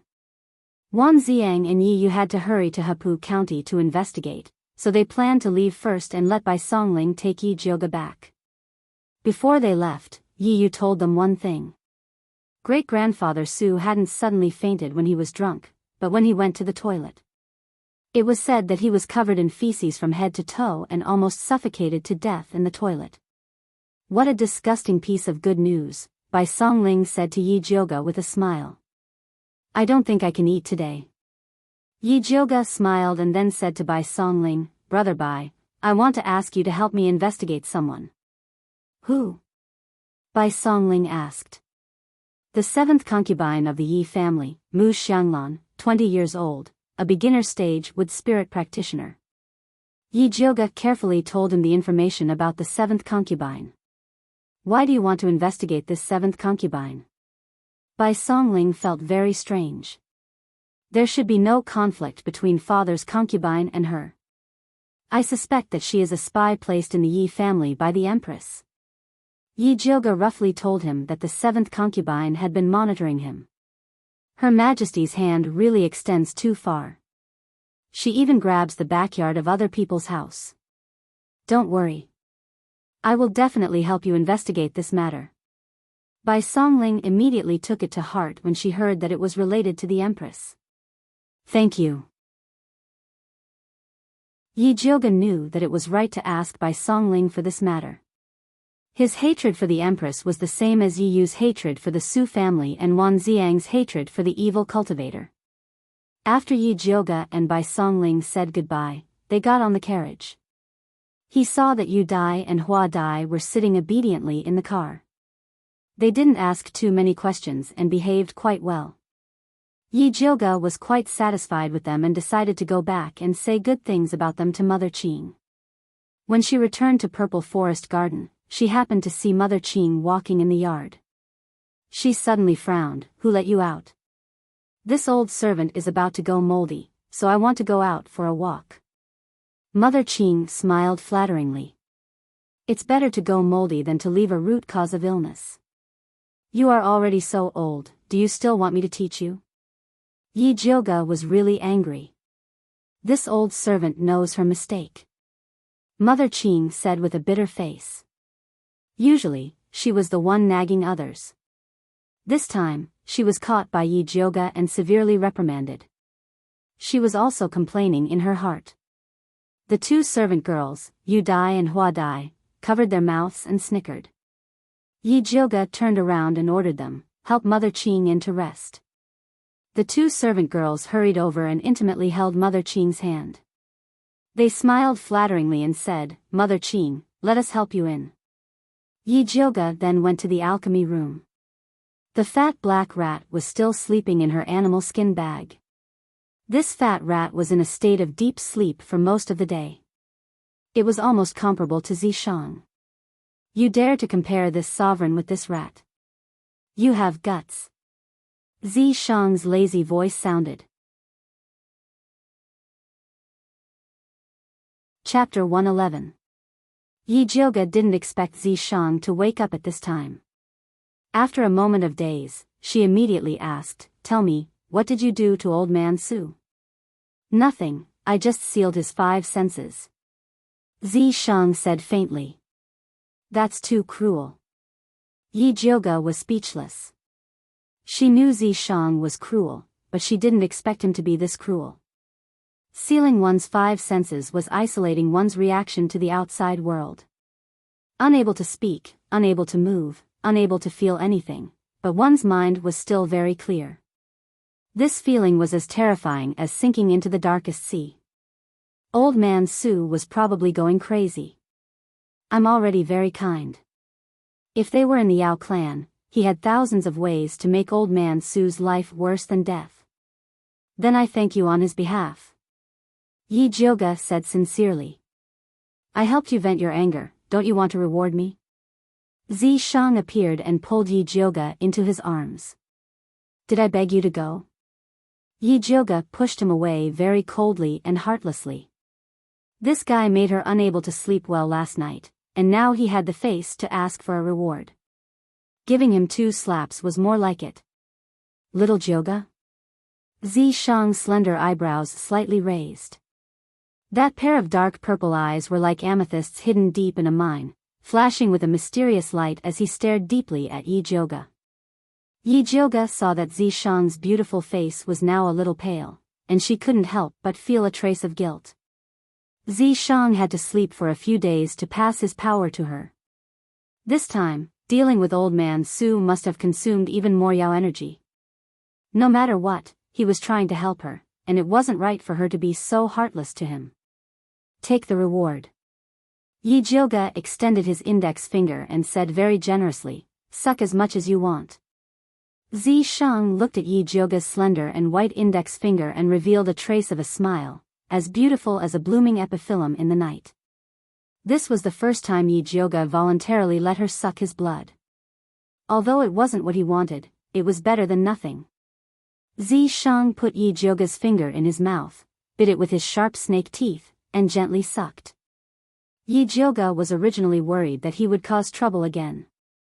Seeing that he was obediently sucking blood, he felt a little uncomfortable, so he tried to find a topic to talk about. Do you have any way to make me stronger? This incident with Old Man Su had given her a wake-up call. She was considered powerful among rudimentary spiritualists, but there were stronger beings. She had to keep improving. Yes, as long as you dual cultivate with this sovereign can immediately make your cultivation soar. Zi Shang sucked on Yi Jioga's finger, his eyes staring straight at her, indescribably charming. Change it. Yi Jioga knew that this pervert was full of bad ideas. No more. Zi Shang let go of Yi Jioga's finger, stroked her head and said, you don't have to worry too much. This sovereign will not let you face such a situation alone again. I beg you, please leave me alone. Yi Jioga didn't want Zi Shang to suddenly go on a killing spree, causing her to be hunted down by the entire human race. Zi Shang's good intentions were treated as ill will, and his mood immediately turned sour. Both of his hands clasped onto her slender waist, wanting to deal with her. I'm warning you, don't provoke me. Yi Jioga raised her knee and struck Zi Shang's lower abdomen. She definitely wouldn't let this guy get his way so easily like last time. Just when the two of them were confronting each other, sparks flew in all directions. A tender voice came from under their feet. Pippi. Yi Jioga looked down, and met with a pair of big watery eyes. The fat black rat took out 2 red fruits from its small bag, and looked at Zi Shang with a fawning look, as if it was offering a sacrifice to a god. What is this? Yi Jioga looked at the fruits that were emitting a faint fragrance, and instinctively knew that it was something good. Sacred origin fruit, it can quickly recover all of one's origin energy. He needed this thing right now, and this little thing was quite filial. Pippi. The fat black rat pushed the red fruit towards Zi Shang. That fawning look made Yi Jioga really unhappy. Zi Shang stretched out his finger and pointed. The 2 red fruits rose up and flew into his hand. The fat black rat heaved a sigh of relief at first, then immediately puffed out its fat chest, and glanced at Yi Jioga with a contemptuous and a little proud look. It looked as if the boss had found a backer, and little brother had to follow him. I really want to hit it, what should I do? Yi Jioga felt his hands itch. She had been raising it for the past few days, and it went to fawn over Zi Shang without even paying the food expenses. Did it know who its master was? Whatever. Zishang threw the fruit into its mouth. The fat black rat suddenly looked like it was struck by lightning. You said that you would protect me after receiving the fruit. What happened to the most basic trust between beasts? Fat black rat, have you figured out who's the boss? Yi Jioga grabbed the fat black rat by the back of its neck and brought it in front of him. Pippi. The fat black rat cried out aggrievedly, and covered its small bag with a pained expression. It couldn't bear to take anything out for a long time. Forget it, I don't want your protection fee. When I refine pills later, just help me purify the pill poison like yesterday. Yi Jioga felt that it was better for him to be more realistic. Pippi sauce. The fat black rat puffed out its fat chest, indicating that it still had a lot of saliva. Scram. Yi Jioga let go. The fat black rat immediately ran away. Where did you get this rank 5 spirit rat? Zishang asked. Rank 5 spirit rat, you mean that fat black rat just now? Yi Jioga expressed his doubt. How could that stupid look be a rank 5 spirit rat? Spirit beasts were much rarer than demonic beasts, and beasts that had awakened their spirit were all very intelligent. Rank 1 to 3 spirit beasts were very rare. Rank 4 to 6 spirit beasts would have their own innate abilities. Rank 7 powerful spirit beasts could even transform into a human and crush demonic beasts and humans of the same rank. Although it doesn't look like one, it is indeed a high-rank spirit beast. Zishang only read about Old Master Su last night before he got angry, so he didn't know the origins of the fat black rat and the small bronze cauldron. It brought a small broken cauldron and came to rely on me. Yi Jioga told him what happened in the demonic beast forest. Zishang carefully studied the small bronze cauldron, but unfortunately, he couldn't see anything special about it. The material used to refine this medicine is something that I have never seen before in this continent, so it shouldn't be an ordinary material. However, it's damaged too much, so if I find a way to repair it, I should be able to guess its origin. Zishang said. Who cares about its origin, it's fine as long as it's useful. Yi Jioga was very busy, and he really didn't have time to investigate the origin of a rat and a small broken cauldron. These were, after all, worldly possessions. As long as they didn't pose any threat to Yi Jioga, Zishang was too lazy to care about them. I'm going to refine pills, go away. Yi Jioga pushed Zishang away and prepared to start refining Noble Consort Shi's detoxification pill. Chapter 112. Yi Jioga took out the 1,000 silk grass that he had prepared beforehand. The 1,000 silk grass that had been soaked in the silk was green and glistening, emitting a faint glow. Not only did this spirit herb have a strong detoxifying effect, but it could also remove all kinds of waste from the human body. It was a very good spirit herb. However, it needed to be activated by another spiritual herb called the blackberry fruit in order to exert its detoxifying effect, so there weren't many alchemists who knew that the 1,000 silk grass could detoxify and remove stasis. They preferred to use the green algae flower to refine the detoxifying pill. Yi Jioga took out the blackberry fruit and 1,000 silk grass and placed them in the medicine bowl. He used his spirit force to create a large bowl of dark green solution. Then, he used other supplementary spirit herbs to process them. Zishang sat on the mahogany chair next to him. He supported his forehead with one hand and his long black hair draped behind his head. His purple eyes stared unblinkingly at Yi Jioga. The snake tail swam around Yi Jioga, the tip of its coquettish tail unconsciously teasing the hem of her light green dress embroidered with jasper flowers, as if it wanted to seduce her. Honestly speaking, Yi Jioga's pill refining process was very dull and boring, but Zishang watched with relish.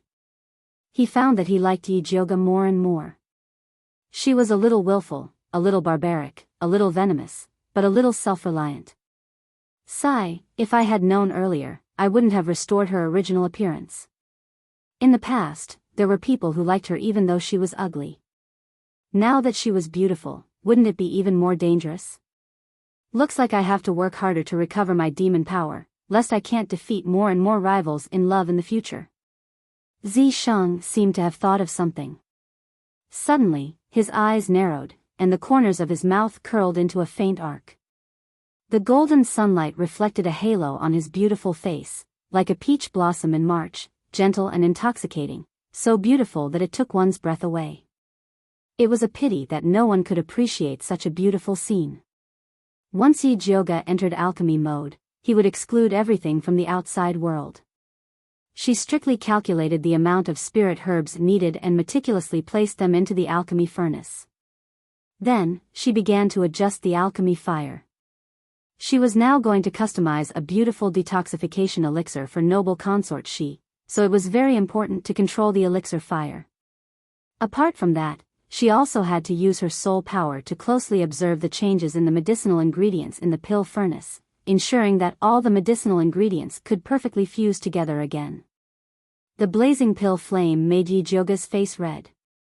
Her limpid eyes stared intently at the pill furnace, as if she was looking at some kind of treasure. The black fat rat squatted beside Yi Jioge and looked at the pill furnace with a serious expression. Time ticked by. Zisheng was finally tired of watching. His figure flashed and he returned to the mark in Yi Jioge's hand. Yi Jioge didn't notice it at all. He had been paying close attention to the situation of the pill furnace. He saw that the medicinal liquid inside had completely dissolved, turning into a crystal clear light green solution. The pale green liquid became more and more viscous, and its color turned dark green, and it began to fuse into the shape of a pill. Black Fatty, go! Yi Jioge shouted and opened the pill furnace. The fat black rat darted over like a bolt of lightning, puffed up its cheeks, and spat a mouthful of colorless, odorless saliva towards the furnace. After the dark green liquid absorbed the fat black rat's saliva, it instantly split into two and condensed into two pills. The other pill was slightly bigger, about the size of a thumb. It was green and lustrous. It was the illusory beauty detoxification pill. The other one was only the size of a red bean. The dark red one was the pill poison. Yi Jioge gave the red pill poison to the fat black rat and stored the beauty illusion detoxification pill in a jade bottle. She glanced at the darkening sky outside the window. Although it was a bit late to go to the Dongling Prince's residence, the pill had just been refined and she wanted to quickly give it to noble consort Shi. Yi Jioge thought about it and decided to detoxify the poison as soon as possible. She believed that Dongfang Ke and noble consort Shi would be happy to see the detoxification pill. Yi Jioge went to find Bai Songling as usual, wanting him to secretly take her into the prince's residence.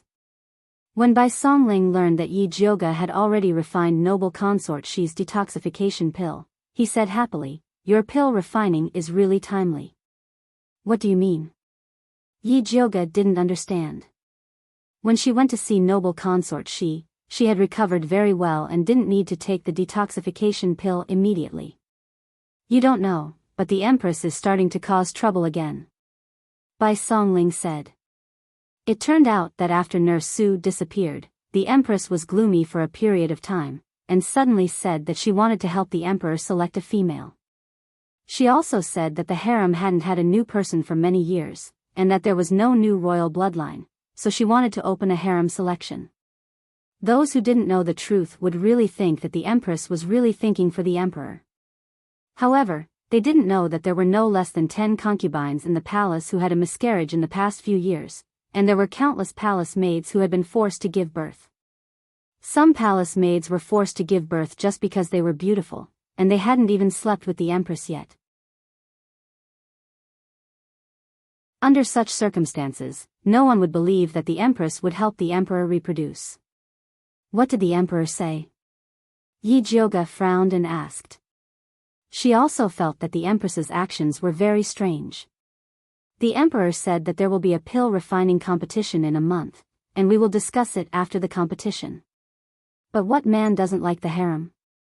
Bai Songling's face flashed with undisguised contempt. It seemed that he had a lot of opinions about Emperor Xian Wu. What does the emperor's selection have to do with noble consort Shi's detoxification? Yi Jioga couldn't understand. If noble consort Shi returns to the harem, the emperor will definitely not select a concubine, Bai Songling said with certainty. You already said that men like the harem, and noble consort Shi returning to the harem doesn't conflict with the emperor's selection. Yi Jioga felt that Bai Songling valued noble consort Shi too much. If Emperor Xianwu really loved noble consort Shi that much, how could he allow her to be outside for more than 10 years? That's because you don't know what noble consort Shi means to the emperor. Bai Songling smiled and said very meaningfully. In the past, when there were imperial concubines and noble consort Shi, Emperor Xianwu never selected a concubine. It was enough for him to have 2 concubines accompanying him. Later, when imperial concubine died of illness and noble consort Shi left the palace, Emperor Xianwu started a large-scale selection. Now that noble consort Shi had returned, Emperor Xianwu would definitely not select a concubine to protect his face. Okay, you're right. Then let's go to Dongling Wangfu and help noble consort Shi detoxification now. No matter what, as long as he could make the empress unhappy, Yi Jioga was happy. When Bai Songling brought Yi Jioga to Dongling Wangfu through the secret passage of Yuwu Tea House, Dong Fangke had just returned from the palace. Knowing that Yi Jioga had already refined the detoxification pill, he said very happily, Her Highness shouldn't be asleep yet, it's the right time for you to go. Although the rotten flesh on noble consort Shi's face was much better, she still refused to see guests. Other than Nanny Zhou, only Yi Jioga could enter her courtyard at will. Then I'll go first. After Yi Jioga said goodbye to Dong Fangke and Bai Songling, he walked towards noble consort Shi's courtyard with familiarity. Chapter 113. Nanny Zhou had already known in advance that Yi Jioga was coming and was waiting outside the house. As soon as she saw Yi Jioga, she asked excitedly, Miss Yi, you came so late. Is the antidote pill already refined? Yes. Yi Jioga took out the small jade bottle and shook it. Thank God. Nanny Zhou's eyes moved involuntarily. Then she put her palms together and bowed to the sky. Then she bent her knees and was about to kneel to thank Yi Jioga. Nanny, what are you doing? Get up. Yi Jioga quickly pulled Nanny Zhou up. Eldest Miss Yi, you saved her ladyship's life. This old servant doesn't have anything to repay you. Let this old servant kowtow to you 3 times. Nanny Zhou was really grateful to Yi Jioga. If she didn't do something, she wouldn't be able to express her excitement. Nanny Zhou, in terms of age, you can be my grandmother. Isn't kneeling to me too much? Don't ever mention such words again. Otherwise, I won't dare to come here in the future. Yi Jioga pretended to be angry. Nanny Zhou and Mother Qing were the same kind of people. They both treated their masters like their own daughters. No matter what they did, they would do it from the master's point of view. No matter how tired they were willing to endure it. Yi Jioga respected such people. Okay, just pretend that this old servant didn't say anything like that. Nanny Zhou could see that Yi Jioga was sincere. She felt indescribably comfortable. She had been a servant all her life.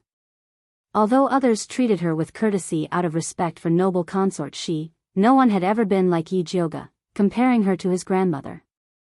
She felt like drinking a cup of hot tea in winter. Her heart was warm. No wonder everyone liked such a good girl. Nanny Zhou put her gratitude in the bottom of her heart and quickly brought Yi Jioga into the house. Noble consort Shi was walking around the house.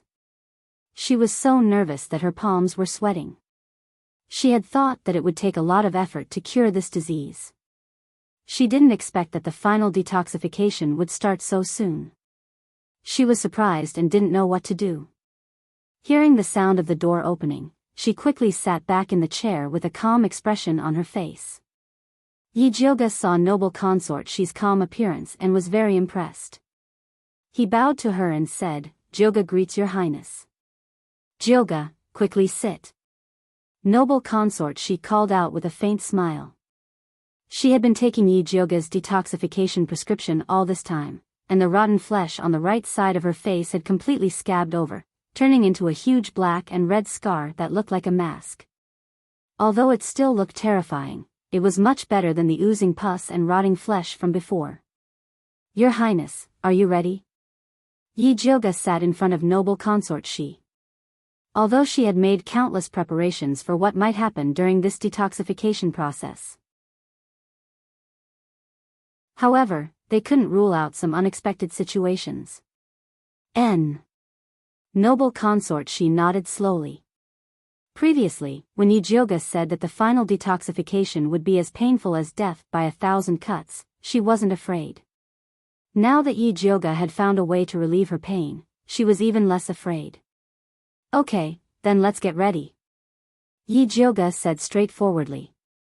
Eldest Miss Yi, should we detoxify here or find another place? Nanny Zhou asked in a low voice. If she wanted to change places, then she had to make early preparations. After I feed the detoxification pill to Your Highness, I still need to use needles to help her detoxify. At that time, Your Highness may expel a lot of black toxins, so it's best to do it in the bathroom. This way, it would also be convenient to scrub.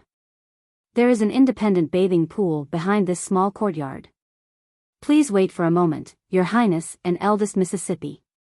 This old servant will prepare it now, Nanny Zhou said immediately. Okay. Noble consort She nodded. After Nanny Zhou quickly prepared clean towels, clothes, honey locust and other things, she came to invite Yi Jioga and noble consort Shi over. The bathing pool was steaming. Yi Jioga stood on the soft couch beside the bathing pool and said to noble consort Shi, Your Highness, please take off your clothes and lie on it. She was going to do acupuncture later, and noble consort Shi definitely couldn't wear clothes. Okay. Noble consort Shi took off her clothes. Nanny Zhou took out a white silk bathrobe and helped noble consort Shi change into it. She then untied her hair and loosely tied it behind her. After noble consort Shi was ready, Yi Jioga took out a big jade bottle. What is this? Noble consort Shi asked curiously. This contains the blue jade seaweed I got in the demonic beast forest. Eat this blue jade seaweed first. Yi Jioga opened the big jade bottle and poured out a ball of seaweed that emitted a blue light. This ball of blue jade seaweed was 1/2 gram, which was according to noble consort Shi's weight. Taking it before this detoxification pill could achieve the effect of anesthesia. Noble consort Shi swallowed the blue jade seaweed without hesitation. After eating it, she felt a cold feeling rising from her dantian. The blood in her limbs seemed to start to stagnate. She lay on the soft couch powerlessly. Seeing that the blue jade seaweed was effective, Yi Jioga handed the detoxification pill to her. When noble consort Shi took the detoxification pill, a complicated expression flashed across her face. As long as she took this pill, she would be able to expel the poison in her body and restore her appearance. The thing she had been thinking about for more than 10 years was right in front of her, but she was a little worried. She was afraid that the effect of the detoxification wasn't ideal. Her life would be ruined just like that, and it would probably be even more difficult than it was now. Your Highness, feel free to take it. I'm here, Yi Jioga said slowly. Yi Jioga didn't say anything to guarantee, nor did he make an expression that said you have to believe me, but noble consort Shi inexplicably felt at ease. Noble consort Shi pinched the dark green pill and put it into her mouth. She didn't know if it was the reflection of the candlelight or something else. Noble consort Shi's bright red nails suddenly flashed with a dark green light, but it quickly disappeared. Yi Jioga's heart jumped, and a message seemed to flash through his mind. But after thinking about it carefully, he couldn't think of what it was. He could only stare at noble consort Shi and observe her every move. After noble consort Shi swallowed the pill, she only felt that the illusory beauty detoxification pill dissolved in her mouth. It turned into a sweet warm current that entered her stomach and began to expel the remaining illusory beauty poison in her body. The detoxification process was like a small shovel eradicating the garbage stuck to her meridians. Although it was very painful, under the cold anesthetic effect of the blue jade seaweed, it was still bearable. Noble consort, she could clearly feel the small shovel following her meridians to her fingertips. After the illusory beauty detoxification pill touched her fingertips, it suddenly exploded with a bang. It was like a spark falling into an oil barrel. The rolling heat spread wildly along her fingertips, and she couldn't help but scream in pain. At this time, noble consort, she truly realized what the pain of 1,000 cuts that Yi Jyoga mentioned felt like. Chapter 114. Yi Jyoga looked at noble consort Shi's skin, which instantly turned as red as a cooked shrimp, and finally knew what the thought that had just flashed through his mind was. There was something wrong with noble consort Shi's nails. At this time, imperial concubine Shi's nails had already turned from bright red to a strange dark green color, but they still emitted a faint fishy smell. It was the unique smell of green toads. Needless to say, it must be the spirit doctor who gave imperial consort Shi the fake medicine. He made the green toad's poison into henna and painted it on noble consort Shi's fingernails. The green toad's poison and noble consort Shi's beauty illusion antidote were perfectly compatible. As long as noble consort Shi takes Huan Mei's antidote, the poison will immediately take effect. Because the green toad's poison was too small and it was mixed with the henna, even she had overlooked it. Yi Jyoga opened his spiritual eye and observed noble consort Shi's body. The meridians in her body were all blocked by the green toad's poison. If she didn't clear it, the green toad's poison would break through her body and she would die. Your Highness, you endured it. Yi Jyoga took out the thunder fire needle with a grave expression and used the fastest speed to insert it into noble consort Shi's body. Ever since she had unsealed the heart of the sealed tree of God to save Dongfang Ke, the thunder fire needle also had a sliver of life energy, and its effects were many times stronger than before. The red thunder fire needles with purple light fell on noble consort Shi's body like raindrops. Every time, the needles were accurately pricked into the acupoints, bringing out a little dark green blood bead. Noble consort Shi only felt the heat in her body increase as Yi Jyoga's acupuncture technique increased. The pain in her body continued to increase. It was simply enough to drive someone crazy. Yi Jyoga's face was dark, and his heart was burning with anxiety. The anesthetic effect of the blue jade seaweed didn't last long. If she couldn't force out the green toad's poison before then, noble consort Shi wouldn't be able to hold on. In this situation, the blue jade seaweed couldn't play a role. Everything could only depend on noble consort Shi's will. Yi Jyoga madly circulated the spiritual power in his body. The thunder fire needle in her hand flashed like a shadow, and in the blink of an eye, 81 needles fell on imperial consort Shi's body. Imperial consort Shi's entire body was covered in dark green blood beads. She looked like a bloody person. The poisonous blood soaked the hem of Yi Jyoga's dress, and the stench filled the bathroom. Nanny Zhou had been watching them nervously.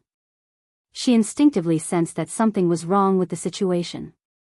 In particular, the Empress's expression was becoming more and more abnormal.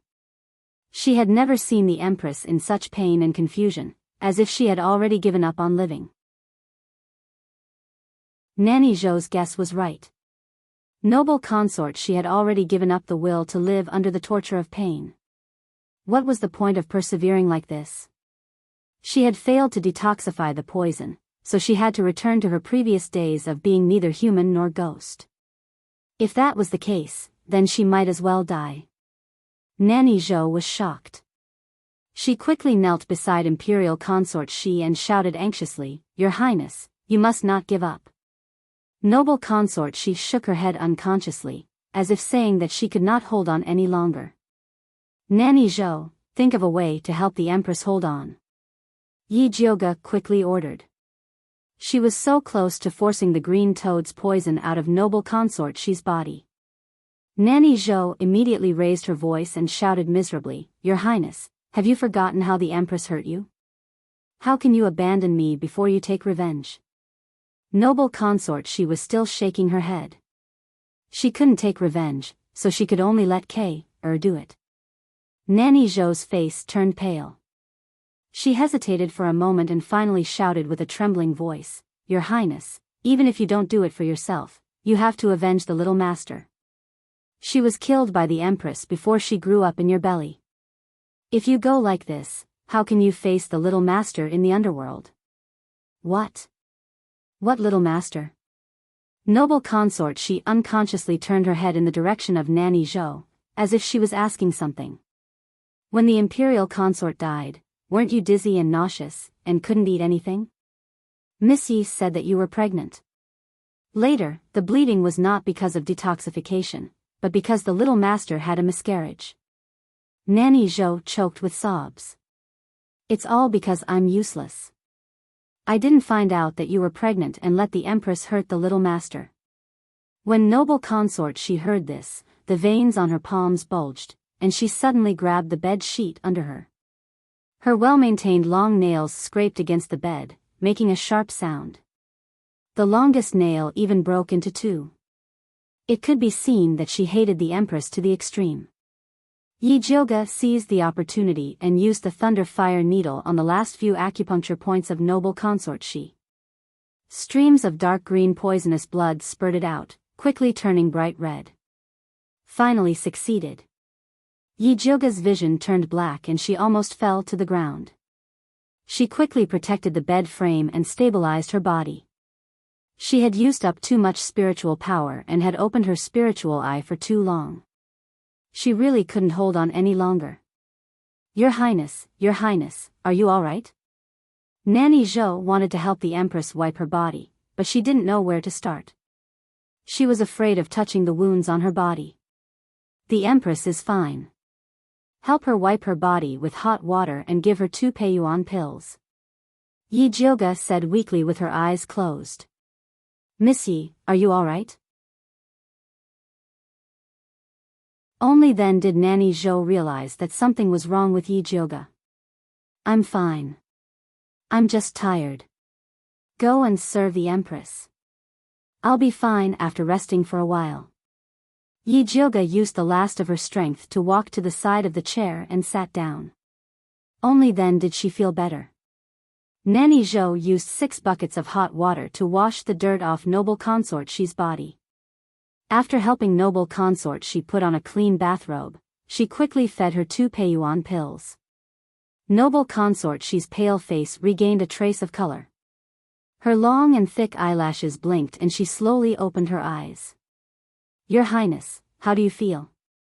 Seeing that Noble consort she had woken up, Nanny Zhou's heart finally calmed down. "You just said that this consort was pregnant before.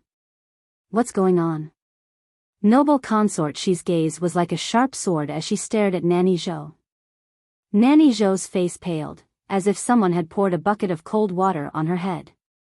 She looked at Noble consort she's slightly red eyes and said with trembling lips, "When the imperial consort passed away, you felt nauseous and vomited because you were pregnant." Before Nanny Zhou could finish speaking, Noble consort she suddenly sat up straight and raised her hand to slap Nanny Zhou. There was a loud smack. Nanny Zhou's wrinkled face was slapped to the side.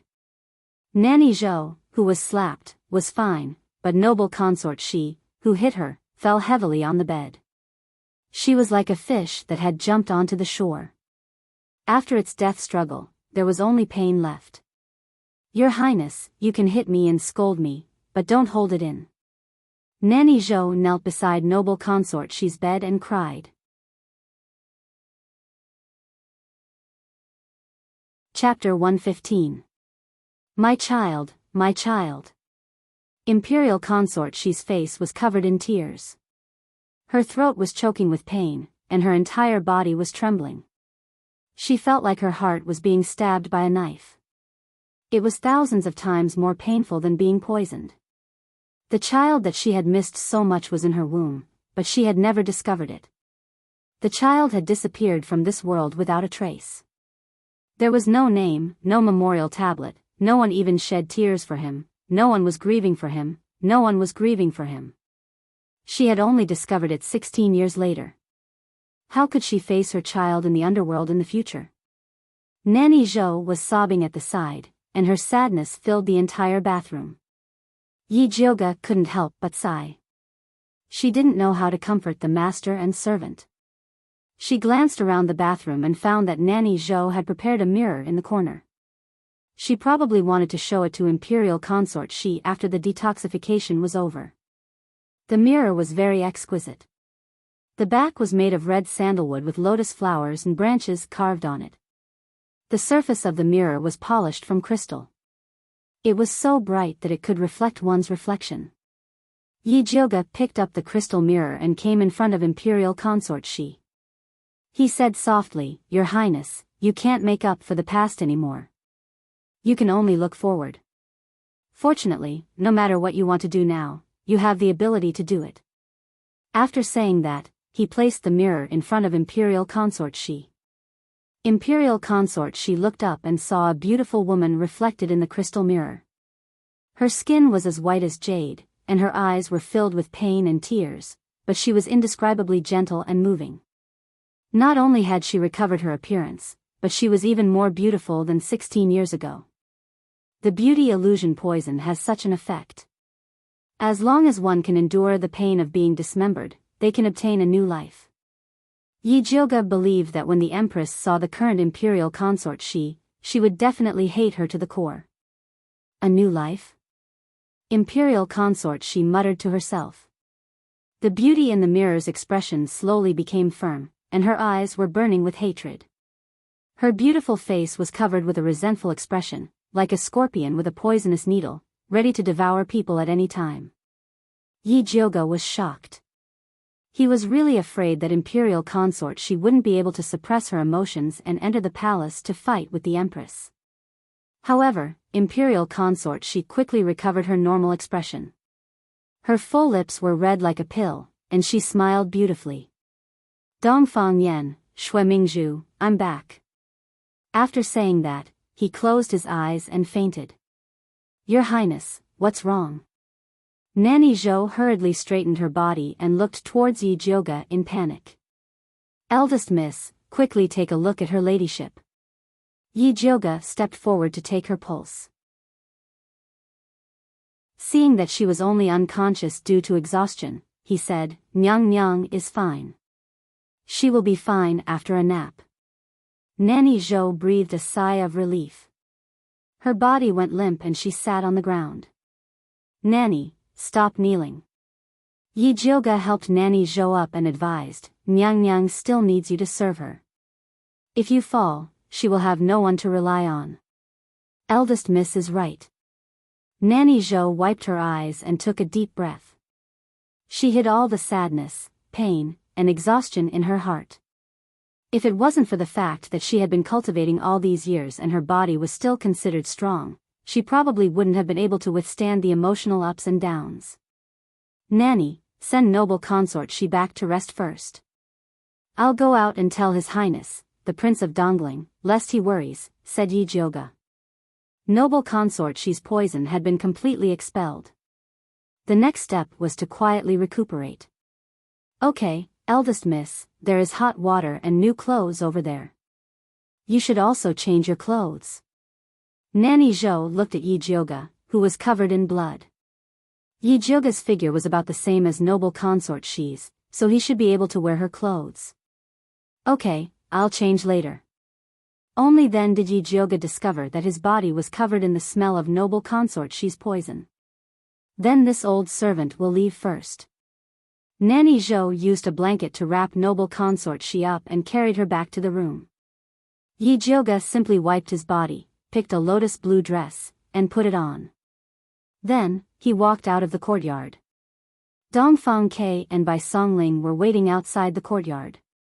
Seeing Yi Jioga come out with a change of clothes and a face full of exhaustion, Dongfang Ke immediately asked worriedly, did something happen? Something went wrong when I was detoxifying the poison. I almost failed at the last moment. It's all my fault for not checking clearly before. Yi Jioga told him about the green toad's poison. These days, she had placed all her attention on noble consort Shi's injuries and the poison of beauty illusion. She had indeed been negligent. The Empress is vicious and meticulous, and the poison she uses is very strange. It's normal that you didn't discover it. Dongfang Ke wasn't comforting Yi Jioge. He had been poisoned by the Empress before, so he understood her methods very well. Often, after you thought you had detoxified the poison in your body, you would discover that another poison had just started. That's right. Miss Yi, it's a good thing that you came to detoxify Her Highness. If it was someone else, they probably wouldn't even have the chance to save her. Although Yi Jioge didn't explain the detoxification process, Bai Songling could tell from her pale face and tired figure that the detoxification process was very dangerous. Just now, in order to let Her Highness persevere, I told her about her miscarriage. I'm afraid that her mood will be very bad during this period of time. You guys have to pay more attention. Yi Jioge instructed. Although the poison in noble consort Shi's body had been detoxified, it was still very important to take care of her. If she didn't take care of it well, there might be some side effects. Don't worry, I'll take good care of Her Highness. Dongfang Ke treated noble consort Shi as his own family, so he would naturally take good care of her. Alright, I'll go back first.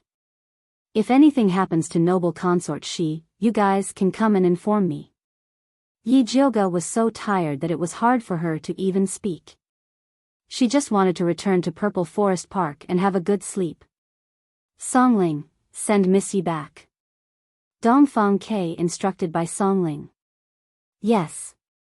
Bai Songling brought Yi Jioge out of the Dongling Prince's palace and personally sent her back to the back door of the Yi residence. Only then did Yi Jioge enter through the back door. As soon as she entered the room, she fell asleep and only woke up at noon. Mother Qin came in a few times to take a look. Seeing that Yi Jioge was sleeping soundly, she couldn't bear to wake her up. She could only order Pearl to guard the door and immediately call her if Miss woke up. After Yi Jioge woke up, Mother Qin didn't ask anything and immediately prepared a table full of good dishes to serve her. Yi Jioge had just eaten halfway when Pearl walked in from outside with a black invitation in her hand.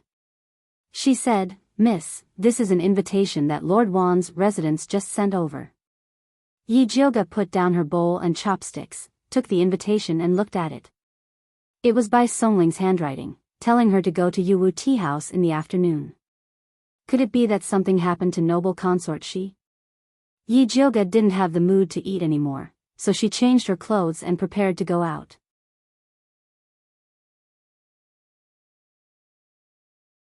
Chapter 116. Eldest Miss, no matter how important this date is, you can't ignore your health. Mother Qin couldn't help but say. She knew that Eldest Miss, Wan Darren and Bai Darren weren't just chatting, there were other important matters to attend to. But no matter how important those matters were, they couldn't leave early and return late like this. It's fine, I'm in good health. Yi Jioge said. She just missed 2 meals, she wouldn't starve to death. You're not a pill refiner from the Ministry of Justice, why do they come to you for everything? Mother Qin muttered with dissatisfaction. Every time Eldest Miss came back from Yuwu Tea House, she would either go out to pick herbs or refine pills in the pill refining room. No matter how stupid she was, she knew that Wan Xiang and Bai Songling came to find Eldest Miss for pills. Originally, she thought that the two of them were good son-in-laws, but now it seemed that they weren't anything good. Helping them is also helping me. Alright, don't worry about it so much. Yi Jioge changed his clothes and went out alone in the carriage. Bai Songling was already waiting in the room of Yuwu Tea House. When she saw Yi Jioge, she said apologetically, "Eldest Miss, sorry for troubling you. Brother Bai is too polite, did something happen to Imperial Consort Shi?" Yi Jioge asked. Sigh, Bai Songling sighed heavily and said, "Her Highness said that she wants to return to the palace now." Now? Yi Jioge was shocked. Imperial Consort She had just finished detoxifying last night and didn't even have the strength to speak. What did she want to do now? Yes, His Highness persuaded her for a long time, but she still insisted on returning to the palace immediately. His Highness really had no choice but to come to you for help. In fact, Imperial Consort, she had already been making a fuss this morning. They dragged it out until now to find Yijioga because they were worried that it would affect her rest. Alright, I'll go with you now. Yijioga knew that the matter of the child must have stimulated Imperial Consort She. Right now, Imperial Consort She was eager for revenge and couldn't wait a second longer. It was just that with her current body, it would be extremely dangerous for her to enter the tiger's den.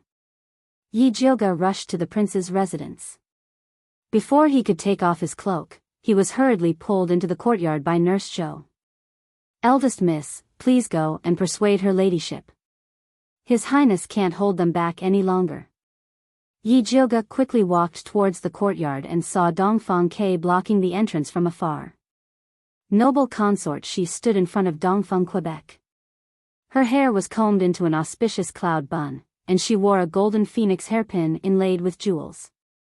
She was dressed in a black gold embroidered robe with phoenix patterns, and she wore red phoenix wing satin shoes. She was dressed like an imperial consort, which was enough to show how determined she was to return to the palace. Although she had applied rouge on her face, it was unable to conceal her pale complexion. Her straight back was also trembling slightly. Her voice was as cold as ice as she said to Dongfang Ke, "Move aside, don't make this consort repeat myself. Your Highness, I can't let you go back and die like this." Dongfang Ke shook his head. He had been persuading her for a long time, saying all the good and bad things, but Noble Consort She just wouldn't listen. He could only block her at the door. "You don't need to worry about my life or death." Noble Consort She's expression was fierce, and her voice was filled with blood. "You can stop me now, but you can't stop me forever. If this consort is determined to go out, it's useless no matter how you try to stop me." The Dongling princely residence wasn't completely united. If she was forced into a corner, all she had to do was shout and a spy would immediately send the news into the palace. At that time, even if Dongfang Ke wanted to stop her, it would be useless. Dongfang Ke also knew this, so he didn't dare to be too forceful. He only persuaded, "Your Highness, even if you want to leave, you have to let young Miss Yi treat you first. There's no need. This consort will remember Jyoga's kindness to this consort. If there's a chance in the future, I'll naturally repay it." Noble Consort She didn't want to see Yijioga.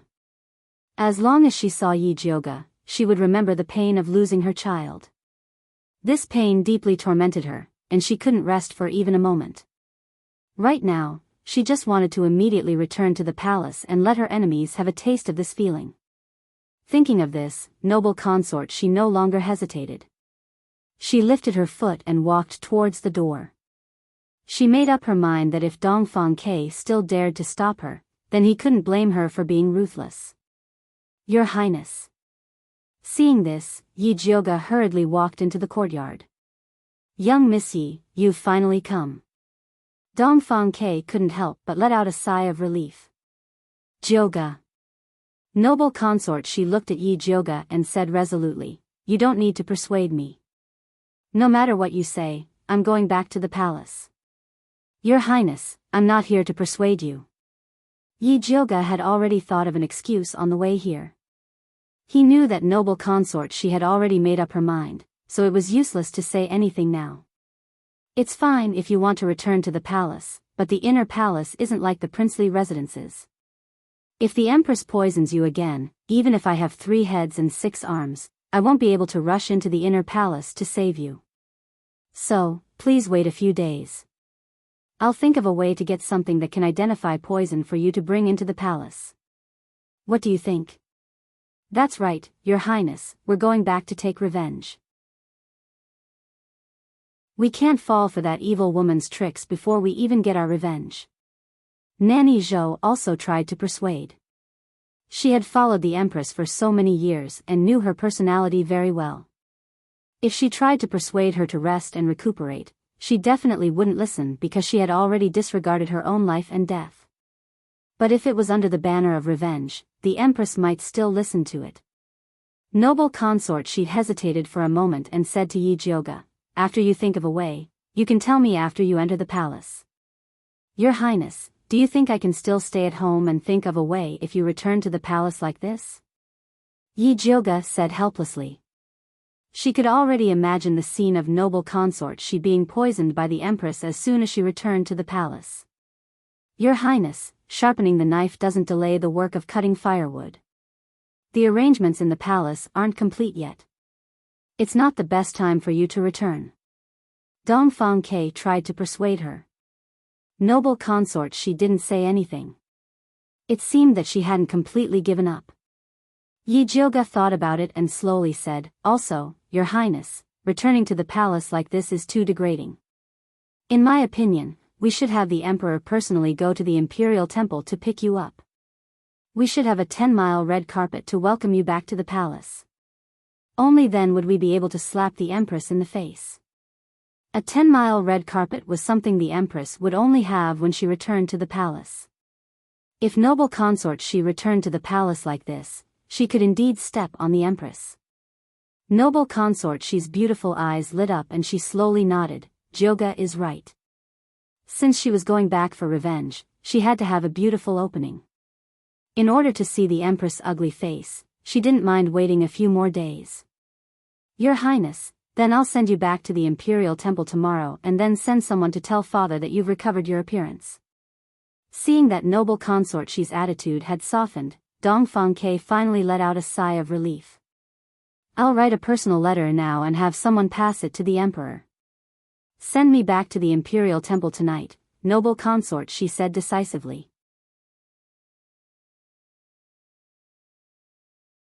Chapter 117.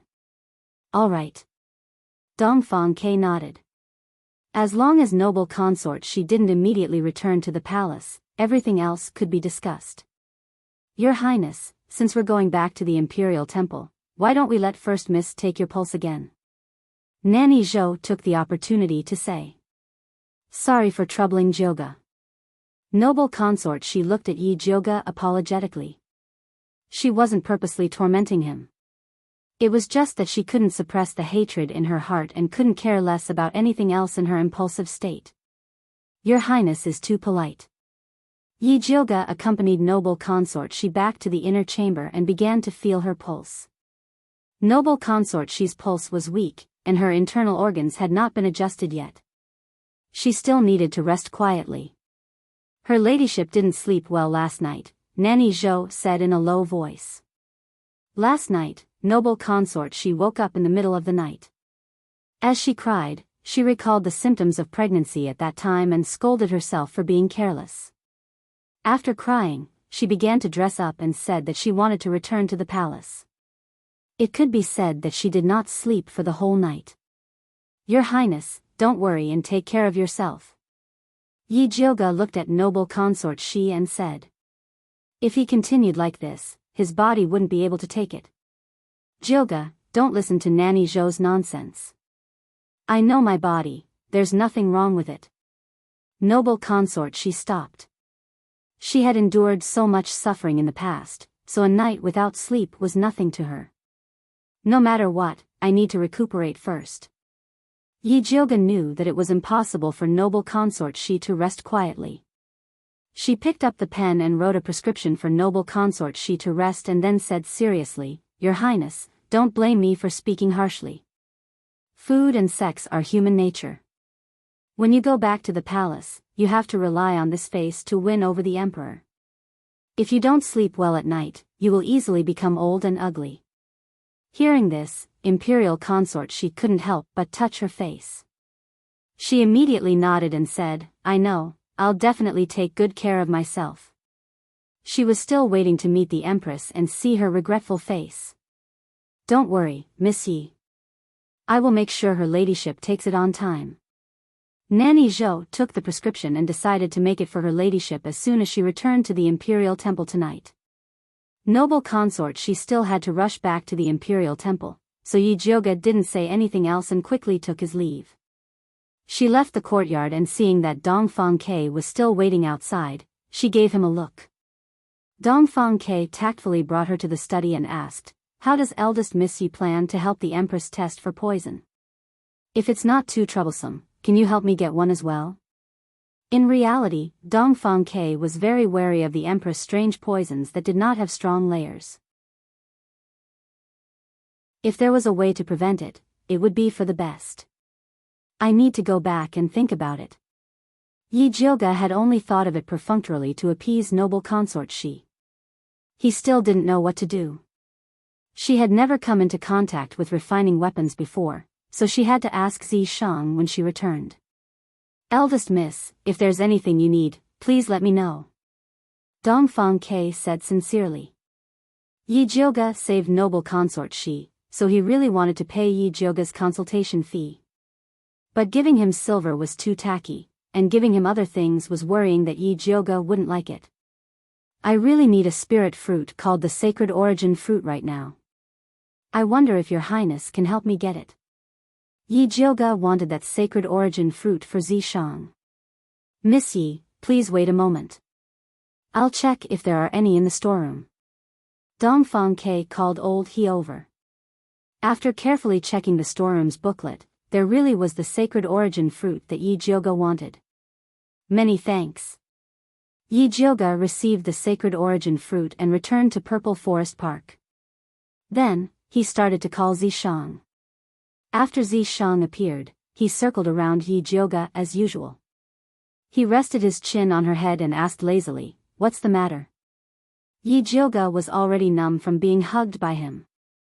She didn't move and asked, "Do you have a way to make a spirit tool for noble consort Shi to identify the Empress poison? What are the benefits?" Zi Shang asked. "Don't ask for benefits so easily. Talking about money hurts feelings. Do you understand?" Yi Jilga rolled her eyes. This sovereign only knows how to talk about feelings hurts money. Zi Shang bit Yi Jilga's small face. The little girl was still too naive to think of using psychological methods on him. "Benefits, take it." Yi Jilga wiped her face in disgust and took out a box of Sacred Origin Fruit. This Sacred Origin Fruit was obtained by Dongfang Ke and the Bai clan from the demonic beast battlefield. He didn't know what use it had, so he kept it in the storeroom. Zi Shang lowered his head and saw that there were a total of 5 thumb-sized Sacred Origin Fruits in the wooden box in Yi Jilga's hands. Although they weren't as old as the fat black mouses, they were still rare. However, the rarest thing was Yi Jilga's sincerity. She had only eaten it once, but she remembered that it was good for him. Yi Jilga saw that Zi Shang didn't make a move and thought that he didn't need the Sacred Origin Fruit anymore. She was a little disappointed and asked, "Other than the Sacred Origin Fruit, is there anything else that can recover your demonic power? Tell me, I'll help you look for it in the future." Instead of giving her body to Zi Shang every time, Yi Jilga would rather work hard to help Zi Shang collect the things he needed. "No need, this Sacred Origin Fruit is enough." Zi Shang picked up the few Sacred Origin Fruits and placed them in his mouth.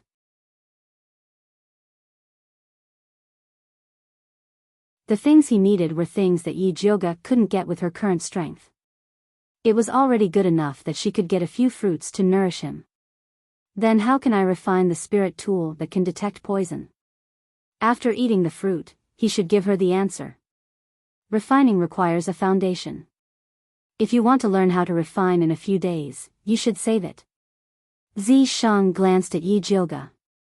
It wasn't that he looked down on Yi Jilga, but he was biting off more than he could chew.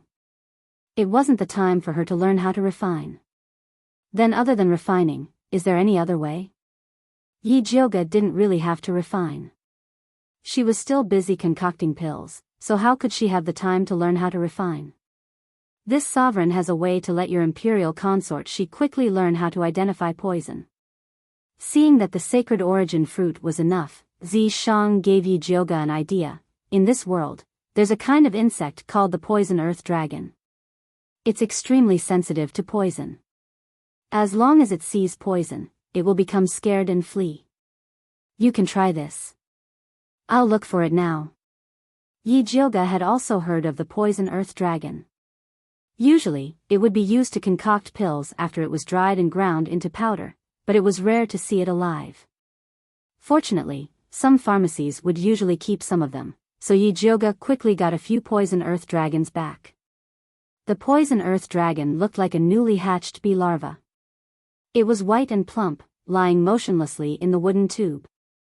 Yijioga poured the poison earth dragon on the table, then casually took out a leprosy grass and placed it in front of it to test. This leprosy grass grew like a wheat stalk.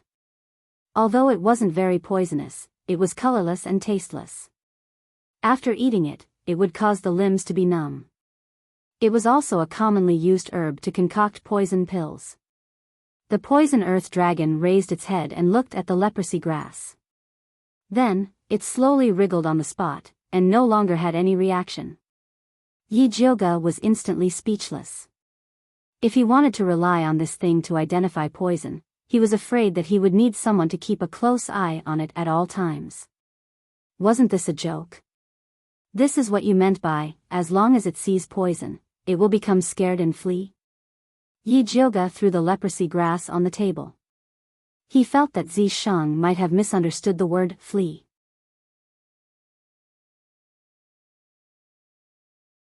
Chapter 118. Your poison earth dragon's rank is too low. If you can find one above rank 3, it naturally wouldn't have such a reaction. Zishang said coldly. He had already given her the method. Could she blame him if she couldn't find it? Are you sure there really is a rank 3 poison earth dragon in this world? Yijioga had already asked the people at the pharmacy. They said that this poison earth dragon only had 15 days of lifespan. It was impossible for it to advance. I've seen it in the monster race. Zishang said mysteriously. However, that rank 3 poison earth dragon had obtained a huge opportunity to advance. It was impossible for a small place like Thunder Country to have one. Monster race? Why don't you say Tian race? Yijioga rolled his eyes. Zishang wouldn't admit that his idea wasn't reliable. He thought about it and said, actually, you can use this bug in another way. What way? Yijioga asked. Let that imperial consort chief swallow the poison earth dragon. As long as she touches the poison earth dragon will wriggle in her stomach. After she spits out the poison, the chance of being poisoned will naturally decrease. Zishang felt that this idea wasn't bad. Although the poison earth dragon didn't have a long lifespan, it was cheap and easy to raise. Eating 1.5 a month wasn't a problem. You want me to take this bug and let Imperial Consort Chief swallow it alive? Yijioga felt disgusted just thinking about it. It was even more impossible for Imperial Consort Shi to do such a thing. I've given you the method. Whether she uses it or not is up to her. Zishang said coldly. Testing for poison and also making it comfortable. How could there be such a good thing? Is there really no other way? Yijioga didn't give up and asked. You can still learn to forge, but it will take at least 3 years. Zishang said. 3 years? Imperial consort she had probably died no less than a few hundred times. When it's a matter of life and death, who cares if she's disgusted or not? As long as it's useful. Zishang didn't like Yijioga's personality. All right. Yijioga had no other way. She looked at the white fat bug on the table and went to find Bai Songling. Isn't this the poison earth dragon? Why did you bring this bug here? Bai Songling immediately recognized the white fat bug in Yijioga's hand and asked curiously. Cough cough. Yijioga coughed twice before saying in a serious tone, Didn't you ask me how to help noble consort Shi identify poisons? This earth poison dragon is the key. I'd like to hear the details. Bai Songling said seriously with a serious expression. When he heard Yijioga's method, Jun's face twitched a little, and he couldn't help but ask, Did you just say swallowing alive? Yijioga nodded seriously. Bai Songling couldn't help swallowing his saliva and asked, Do you have to swallow it alive? Can't you eat it after steaming or frying it? No, it won't work if it dies. Yijioga shook his head. What he wanted was the feeling of the worm wriggling in his stomach. Bai Songling looked at the earth poison dragon, then at Yi Jioga, and asked with difficulty, "Are we really going to give it to noble consort Shi like this?" He was afraid that noble consort Shi would throw the worm at his face. Yi Jioga silently placed the earth poison dragon in Bai Songling's hands. Anyway, she had already thought of a way. Whether she could convince noble consort Shi would depend on her. "Well, I'll try it first and see if it really works." Bai Songling sighed, resigned to his fate. It was already good that Yi Jioga could come up with a way. They really didn't have the right to be picky. Brother Bai is a true warrior. Yi Jioga praised him with a thumbs up. "Don't make fun of me." Bai Songling glared at Yi Jioga snappily. Although his part-time job was a coroner, it didn't mean that he could tolerate this kind of soft and disgusting thing. Yi Jioga looked at Bai Songling's heroic appearance and kindly comforted him, "You don't have to be so painful. This earth poison dragon is also a commonly used traditional Chinese medicine. You must have eaten it before. There's no difference. I want to give them a bath. Can I soak it in wine?" Bai Songling asked. It didn't feel so disgusting to eat it with wine. "Yes." Yi Jioga nodded. The earth poison dragon's vitality was actually very tenacious. It was very difficult to kill it before it died of old age. Bai Songling took out the strongest new hong and picked 2 earth poison dragons that he thought were the cleanest. He soaked them in the wine and then swallowed them with his eyes closed. Yi Jioga looked at Bai Songling's Adam's apple moving and could not help but ask, "How does it taste?" "It smells like wine," Bai Songling said with a crying face. "Apart from the smell of wine, do you feel uncomfortable?" This was the key point. "It's okay. It just feels shabby and disgusting." Bai Songling shook his head. No one would feel good after swallowing a live worm. "Then let's talk about it first. If you feel disgusted now, it will affect the test. Let's talk about something else. By the way, did the Bai family find the fire dragon grass?" Yi Jioga asked. "No." Bai Songling shook his head and said, "The warriors sent by the Bai family haven't sent back any news for a long time. I'm afraid they have died on the road." It was a journey of thousands of miles, and it was surrounded by mountains. Death was really a simple thing. Don't be too pessimistic. Maybe they were just delayed by something, so they couldn't send back the news in time. Yi Jioga guided Bai Songling to talk about other topics. Seeing that he slowly relaxed, Yi Jioga secretly crushed a knockout drug. Bai Songling immediately frowned and looked around. Then he asked Yi Jioga doubtfully, "Do you smell anything strange?" "No." Yi Jioga blinked and shook his head innocently. "No, there is a strange smell." Bai Songling covered his mouth and nose, looked at Yi Jioga's finger with sharp eyes, and shouted, "Did you poison it?" "I just crushed a knockout drug. How can you smell it?" Yi Jioga could not help but raise his eyebrows. She thought that Bai Songling would only notice it when the drug took effect. She did not expect it to be so fast. "It stinks." After saying this, Bai Songling immediately vomited. Yi Jioga immediately moved away from Bai Songling. Seeing him vomiting pitifully, Yi Jioga did not feel sympathetic at all. Instead, she felt very satisfied. This kind of colorless and odorless knockout drug was the most difficult to detect. However, Bai Songling could immediately react, which meant that the effect of the poisonous earth dragon was very good. So she was relieved. As for how to persuade imperial concubine Shi to take it, Yi Jioga also had her own ideas. "I think we don't need to tell the truth to imperial concubine Shi. We just need to put this poisonous earth dragon into an empty pill and let imperial concubine Shi take it." Sometimes, white lies were also necessary. "Good idea." Bai Songling wiped his mouth and nodded in agreement. He secretly made up his mind that this white lie must be hidden from imperial concubine Shi for a lifetime.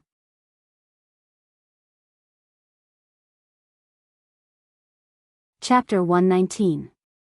Since we're going to use this poison earth dragon as a detoxification pill, then we need to cultivate a batch of good insect seedlings. Yi Jioga predicted that he would need a lot of poison earth dragons in the future. If he always went to the pharmacy to buy them, it was hard to guarantee that no one would leak it.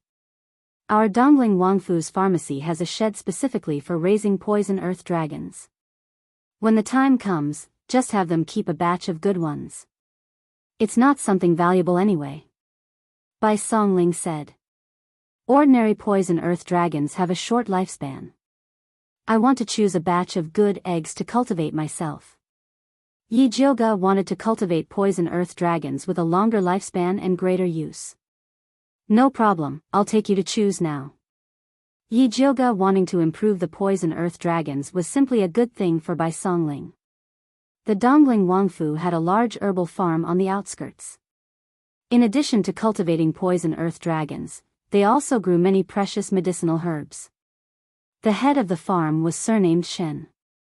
Seeing that Bai Songling had brought the young miss of the Yi family over to choose some good poison earth dragons as medicinal herbs, he personally took them to the shed. The shed was filled with huge dustpans filled with white and fat poison earth dragons. 4 or 5 servants were constantly distributing poison wind leaves for them to eat. These poison wind leaves were the main food of the poison earth dragons. They had a gray surface and carried a bit of poison.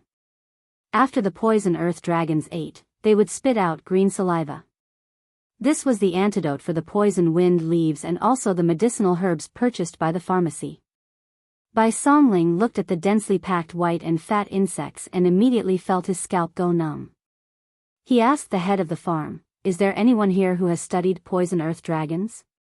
Let them choose a batch first." Everyone had their own specialties. Letting them choose a batch first was better than Yi Jioga searching through so many insects himself. Yes. The head of the farm immediately nodded and shouted towards the shed, "Little mute, come here."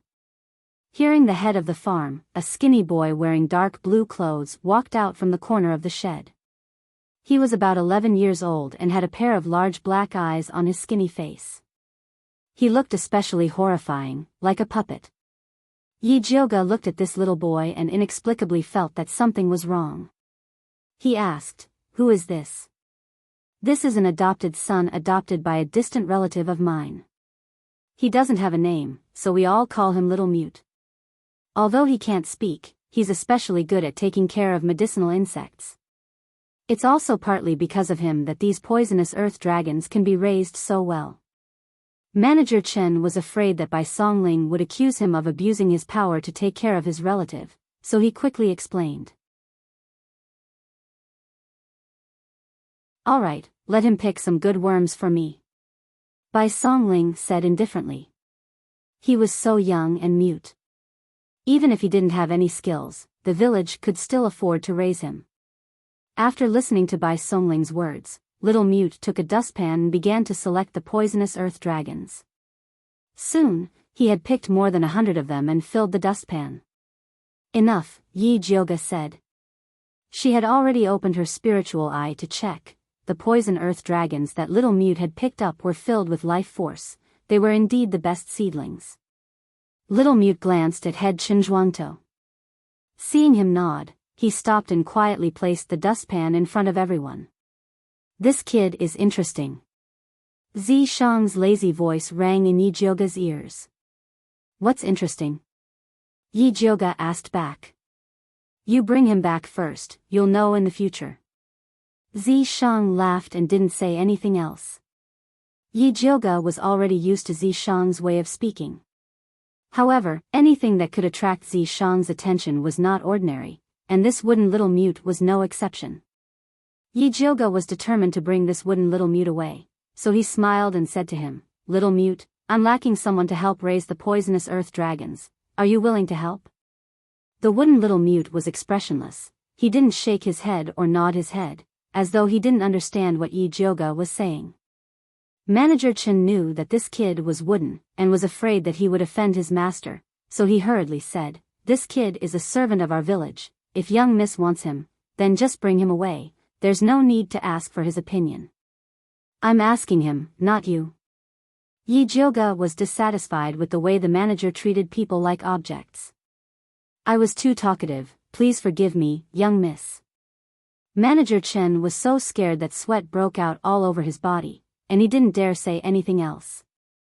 Yi Jioga looked at the wooden little mute and continued, "If you work at my place, food and accommodation will be provided, and you'll be paid 10 taels of silver per month, 2 days off per month, red envelopes and festive gifts during the holidays, and if you raise him well, you'll receive a monthly bonus, starting at 10 taels of silver." These conditions were 100 times better than being a servant at the village, and even Manager Chen wanted to apply for the job. He hurriedly gave the wooden little mute a look, and opened his mouth to say soundlessly, "Hurry up and agree." The blockhead little mute slowly nodded his head. "Then go back and pack your things, you'll leave with these poisonous earth dragons in a bit." Yi Jioga immediately decided. After successfully abducting the wooden little mute, Yi Jioga arranged for him to live in a small courtyard behind Wan Xiang and by Songling's house. This small courtyard was originally a property under the name of the Prince of Dongling residence, and now it had been transferred to Yi Jioga. "Little mute, you'll live here from now on, and someone will come over to take care of your 3 meals a day. You just need to focus on raising these poisonous earth dragons for me," Yi Jioga said to the wooden little mute. The wooden little mute still looked like a wooden person, and didn't respond at all. Yi Jioga didn't mind, and continued, "I specially called you over to raise poisonous earth dragons that have a longer lifespan and a stronger detoxification effect, so the method of raising them will be a bit different from before. First, these poisonous earth dragons have to be divided into 3 portions, and each portion will be fed with a different ingredient. You have to observe how they compare after they eat it." The ingredients Yi Jioga prepared were leprosy grass, red butterfly slices, and oleander. They were all poisonous herbs, and their grades were all higher than the poison wind grass. "Why go through so much trouble?" Zi Shang spoke again. "Don't worry about me, I just like trouble." Although Yi Jioga knew that Zi Shang definitely had a better method, he didn't have any benefits to give him, so he could only slowly explore it himself. In any case, there was no rush. "This sovereign is in a good mood today, so I'll tell you a method for free." Zi Shang transmitted his voice. After Yi Jioga heard this, he immediately asked suspiciously, "Will this really work?" "Whether it works or not, you'll know once you try." "Alright, it doesn't cost me to try anyway." Yi Jioga lowered his head to look at the wooden little mute, and said according to the method Zi Shang taught him, "If you can help me raise better poisonous earth dragons, I'm willing to exchange a spirit beast pill for it." When the wooden little mute heard Yi Jioga's words, he immediately raised his head to look at her. An indescribable light flashed in his large black eyes, making his eyes shine like obsidian, and there was an indescribable beauty to it. However, that ray of light quickly disappeared, and it returned to its dark appearance.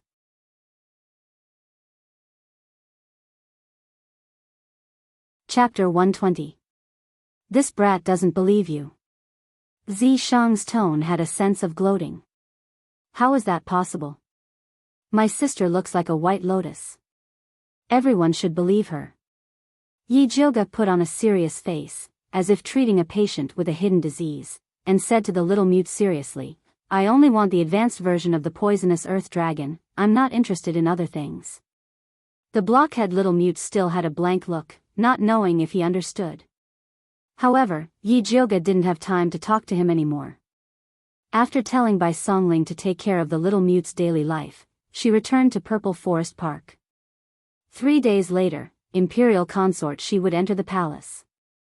She planned to first use the ordinary poisonous earth dragon to refine some poison testing pills, and wait for the little mute to refine the advanced version of the poisonous earth dragon before replacing it. The simplified version of the poison testing pill was very easy to refine. First, refine the pill, then stuff the living poisonous earth dragon into it and seal it. However, the dissolution time of this pill was very particular. It couldn't be too late or too early. It had to be dissolved the moment it entered the stomach, so that the poisonous earth dragon could smoothly settle down. Yi Jioga tried several materials, and finally chose erdong, Gastrodia alata, philodendron, baiji, wolfberry, schisandra, etc. The pill made in this way was not only easy to dissolve, but also had the effect of nourishing the spleen and kidneys. After Yijioga ground these medicinal materials into a fine powder, she mixed it with the walnut oil, then kneaded it into a small honey pill, and finally stuffed the poisonous earth dragon into it and sealed it. Yijioga stopped after making 10 honey pills. It was useless to make more anyway. Zishang saw that Yijioga wanted to sleep, so he appeared and circled her, and teased, "Did you forget something?" "What did I forget?" Why didn't she know? "If you don't refine spirit beast pills, what will you use to exchange for the poisonous earth dragon with that little mute?" Zishang pulled Yijioga's earlobe with both hands, and made a fierce look. "Or do you want to eat and dash? Are you sure he can really make the advanced version of the poisonous earth dragon?" Yijioga let Zishang pull her ear, and continued to put the freshly made honey pill into the bottle. "Of course." Zishang pinched Yijioga's soft earlobe and played with it happily. Yijioga put down the jade bottle and asked politely, "Then, I will start refining now. Can you let go of my ears?" She had already discovered that compared to violent confrontation, it was better to be more docile to solve problems quickly. "All right." Zishang didn't know what to do with the obedient Yijioga. Although Zishang let go of Yijioga's earlobe, he still hugged her tightly. He was really a boneless snake. Yijioga was already numb from being hugged by Zishang. Dragging him along, he began to refine pills with much difficulty. Fortunately, the spirit beast pill was not difficult to refine. All he had to do was prepare the ingredients and throw them into the small bronze cauldron. Although this small bronze cauldron looked shabby, and it took a long time to refine pills, the success rate was very high. In addition, the fat black rat's saliva was 100% success rate, which saved her a lot of trouble. Why does that little mute want the spirit beast Dan? Could it be that he raised some kind of spirit beast? Yijioga asked. The reason why she didn't kick Zishang, who was wrapped around her body, away was partly because she wanted to get some information out of him. Look at how poor he is. Does he look like he can raise a spirit beast?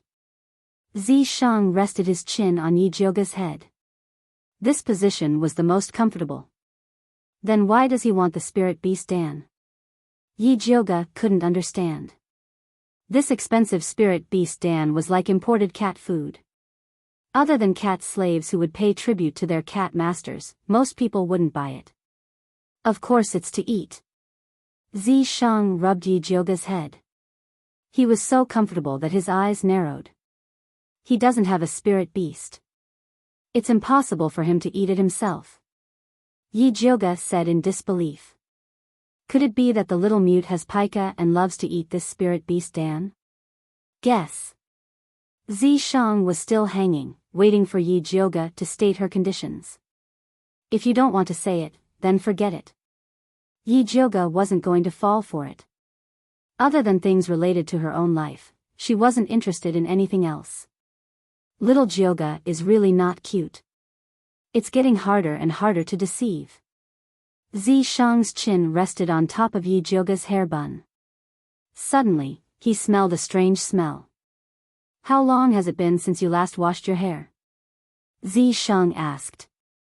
Not that long. At most a month. Yijioga pretended to be stupid. Ever since she found out that Zishang especially liked to use her head as a pillow, she purposely didn't wash her hair, wanting to suffocate Zishang to death. Wash. Zishang couldn't bear the fact that his royal pillow was so dirty. This is my hair. This lady likes the sour smell. What's wrong with that? Very quickly, Yijioga knew that going against a tyrant wouldn't end well. What do you mean by taking a bath without saying a word? Yijioga, who was pulled into the bathtub by Zishang and drenched in cold water, deeply regretted it. At this moment, her entire body was drenched. Her thin clothes stuck to her body, revealing her slightly rising and falling graceful figure. Did you forget that you still owe me 2 kisses? Zishang sized up Yijioga's figure with satisfaction. It wasn't in vain for him to personally help Yijioga clear the meridians in her chest. I will return it to you after I change my clothes. Yi Jioga wanted to escape. However, Zishang grabbed onto Yi Jioga's hands and hugged onto her tightly, causing the two's bodies to become even closer. Let go of me. Yi Jioga raised her leg and wanted to kick Zishang, but Zishang's snake tail tightly wrapped around her leg. Be good. Zishang lowered his head and kissed onto Yi Jioga's cherry lips, then pushed Yi Jioga onto the ground. Zishang's fierce and passionate kiss seemed as if even Yi Jioga's soul was about to be sucked away. Yi Jioga felt the suffocating pain.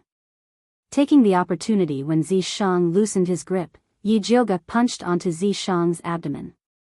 Zishang's muscles were definitely made of stone, they were extraordinarily hard. Naughty. Zishang's palm slid down and heavily rubbed onto Yi Jioga's body.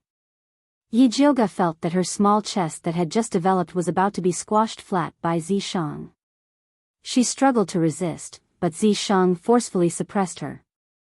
The two rolled around in the small bathtub, and even the clothes rack that was placed at the side was knocked down. Mother Qing just happened to pass by the bathtub. Hearing the sound coming from inside, she couldn't help but ask, "Who's inside?" Hearing Mother Qing's voice, Yi Jioga immediately trembled.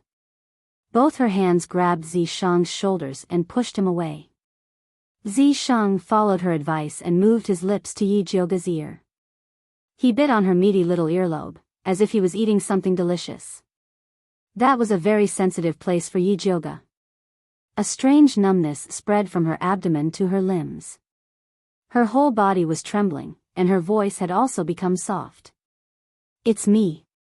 Miss, why are you inside?" Mother Qing was even more surprised. Wasn't Miss in the alchemy room? When did she come out? Moreover, she even went straight to the bathtub. I suddenly felt an unbearable itch on my head, so I wanted to wash my hair. Quickly help me prepare some hot water. As Yi Jioga spoke, she stopped Zishang's hand from igniting the fire on her body.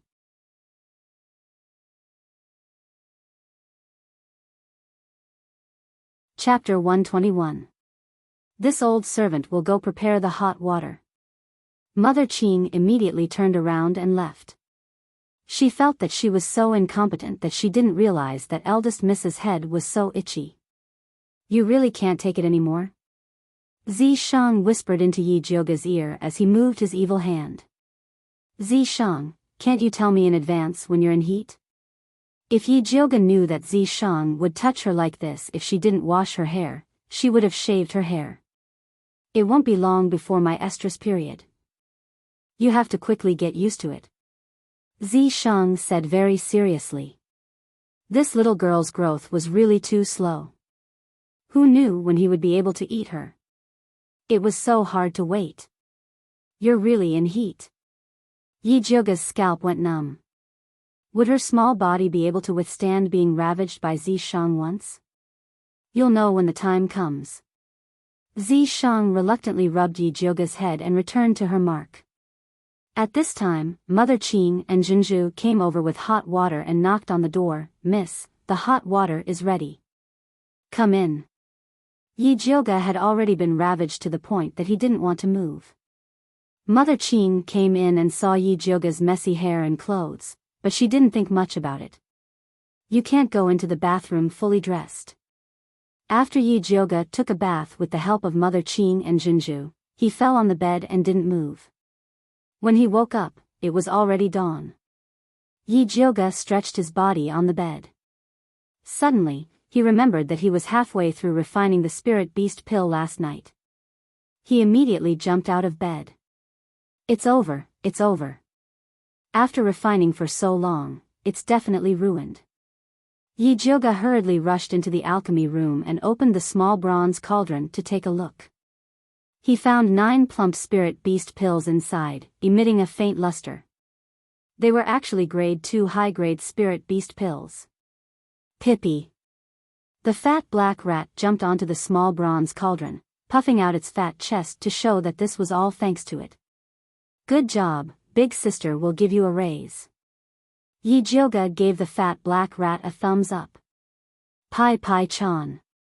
Fat Black Rat did not care about wages, as long as Great King Purple Decease was satisfied, it was fine. No problem. I'll definitely put in a good word for you in front of Great King Zishang. Yi Jioga happily packed the spirit beast pill and put it into the bag along with the poison testing pill he refined last night. After eating breakfast, she went to find Bai Songling with the bag. You came at the right time. Bai Songling was relieved to see Yi Jioga. What? Yi Jioga asked curiously. That little mute locked himself in his room last night and hasn't come out yet. He didn't eat his dinner or breakfast. I wonder what's going on. Bai Songling was worried that little mute was carrying out the secret method that Yi Jioga was teaching him, so she didn't dare to act rashly. Yi Jioga couldn't help but raise his eyebrows. Could that little mute really be cultivating an advanced version of the earth poison dragon? Go and have a look when you have time. I have to go to the prince's mansion now, so I won't be able to accompany you. Bai Songling's own matters were quite urgent. Bai said.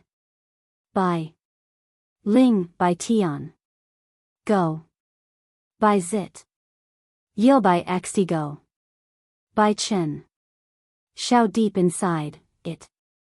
C, quiet inside. Yi Jioga opened it. She found a lot of food. The staple food for breakfast was porridge, steamed buns, side dishes, corn, sweet potatoes, and other coarse grains. There were also 2 fragrant meat pies, which smelled very good. It could be seen that Bai Songling cared a lot about this little mute. Yi Jioga put the lid on the food. She coughed. What are you doing in there, little mute? The wooden door creaked open. Little mute's snow-white face peeked out from behind the door. His lips were red, and his 2 large black eyes looked even more horrifying. Yi Jioga didn't know why. Every time she saw little mute, she got goosebumps. She pointed uncomfortably at the food on the table and said, "You must be hungry. Let's eat something first." Little mute didn't look at the food. Instead, he waved at Yi Jioga and asked her to follow him inside. Yi Jioga had no choice but to follow little mute into the dark room. The deeper she went, the more she felt something was wrong. The tip of his nose kept smelling a strange odor. It smelled a little like blood, but not quite. She took a closer look. She found a jar in the corner of the dark room. That strange smell was coming from it. Little mute stood next to the jar. He pointed at it, indicating Yi Jioga to see. Yi Jioga was also curious, so he lowered his head to look at the jar. Suddenly, a small black shadow shot out from the jar. It was heading straight for her. Just as she was about to make a move, little mute was faster than her. He reached out and pinched the black shadow. That black shadow immediately softened like a noodle. Only then did Yi Jioga realize that it was actually a black poisonous earth dragon. It was bigger than a normal earth poison dragon. It was black and exuded a strong life force. It was not an ordinary creature. But it was different from a normal earth poison dragon. Little mute handed the black earth poison dragon to Yi Jioga. He opened his left hand. It was clear he wanted to trade with her. How did you raise this earth poison dragon? Yi Jioga took out the spiritual beast pill and handed it to him. Little mute took the spiritual beast pill and smelled it. His eyes immediately flashed with surprise. It seemed he was very satisfied with the spiritual beast pill Yi Jioga gave him. He carefully put the pill away. He drew a circle in front of his chest to show that it was a dustpan. He then made an action of pouring the dustpan into the jar. Yi Jioga understood. You poured the dustpan's earth poison dragons into the jar and let them kill each other. In the end, there was only this one left, right? No wonder this earth poison dragon looked so strange. It turned out it was refined using this kind of cruel method. Little mute nodded. He then turned around and left the room. He opened the mahogany food box and began to eat. Yi Jioga looked at him wolfing down the food. She couldn't help but have a question in her heart. Where did this little mute come from? The method, he said, was the same as raising goo in Miaojiang. Only a special secret technique could do it. Moreover, looking at the way he grabbed the earth poison dragon with his bare hands, this child was definitely not as simple as an orphan. Little Mute didn't care about Yi Jioga's probing gaze. After he finished eating, he wiped his mouth with his sleeve and went back to the small dark room to rest. Wait. Yi Jioga called out to him. She asked, can you continue to raise this kind of earth poison dragon? Little Mute stretched out his thin fingers. He made a meatball. He meant that as long as you have the spiritual beast pill, you can come and exchange it at any time.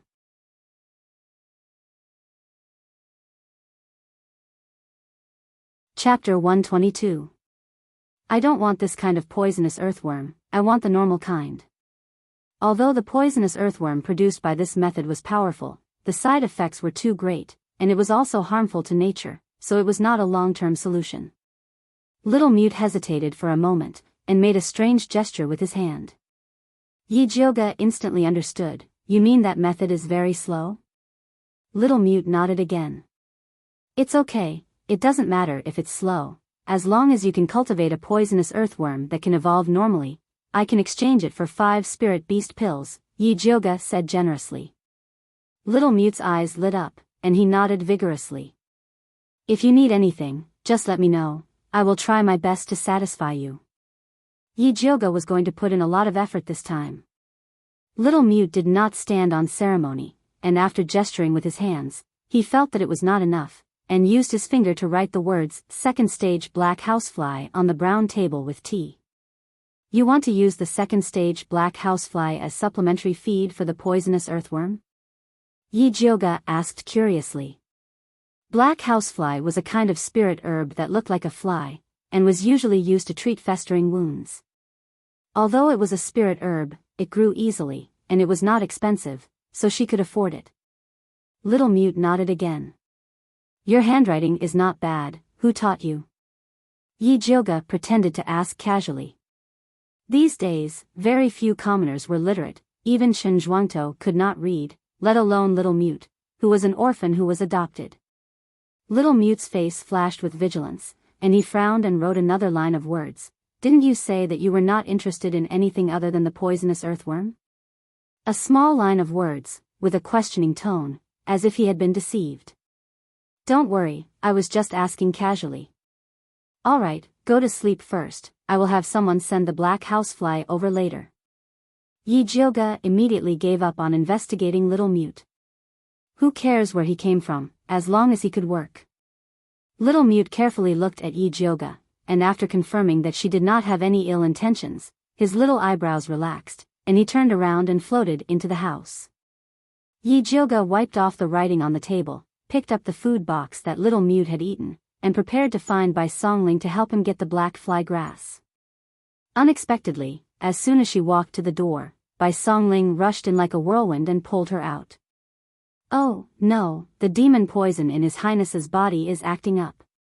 Come with me to have a look. Let's go. Yi Jioga threw the lunchbox aside and immediately rushed to Prince Dongling's mansion with Bai Songling.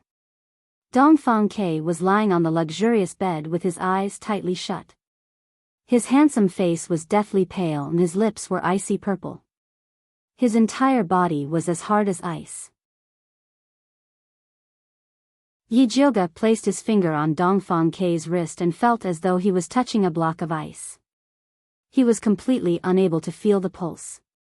She opened her spiritual eye to take a closer look and discovered that the spiritual energy in his dantian was in a mess. She could faintly see a blurry white spider. Without a doubt, the Snow Spider King's poison in his body had taken effect. Yi Jioga raised his head and asked Bai Songling, why did Her Highness suddenly act up? Today, His Majesty summoned His Highness into the palace to ask about noble consort Shi. Yi Jioga suddenly acted up after returning. Bai Songling gritted her teeth and said, that evil woman, the Empress, must have done something. Her poison is unpredictable and His Highness was unable to guard against it. Then why didn't you let His Highness take the poison testing pill before entering the palace? Yi Jioga asked curiously. If Dongfang Ke had swallowed the poison earth dragon before entering the palace, it would have served as a warning. I forgot. Bai Songling wanted to keep it a secret, so she didn't mention it to Dongfang Quebec. Why didn't you forget about yourself? Yi Jioga glanced at Bai Songling. AI, don't talk about me.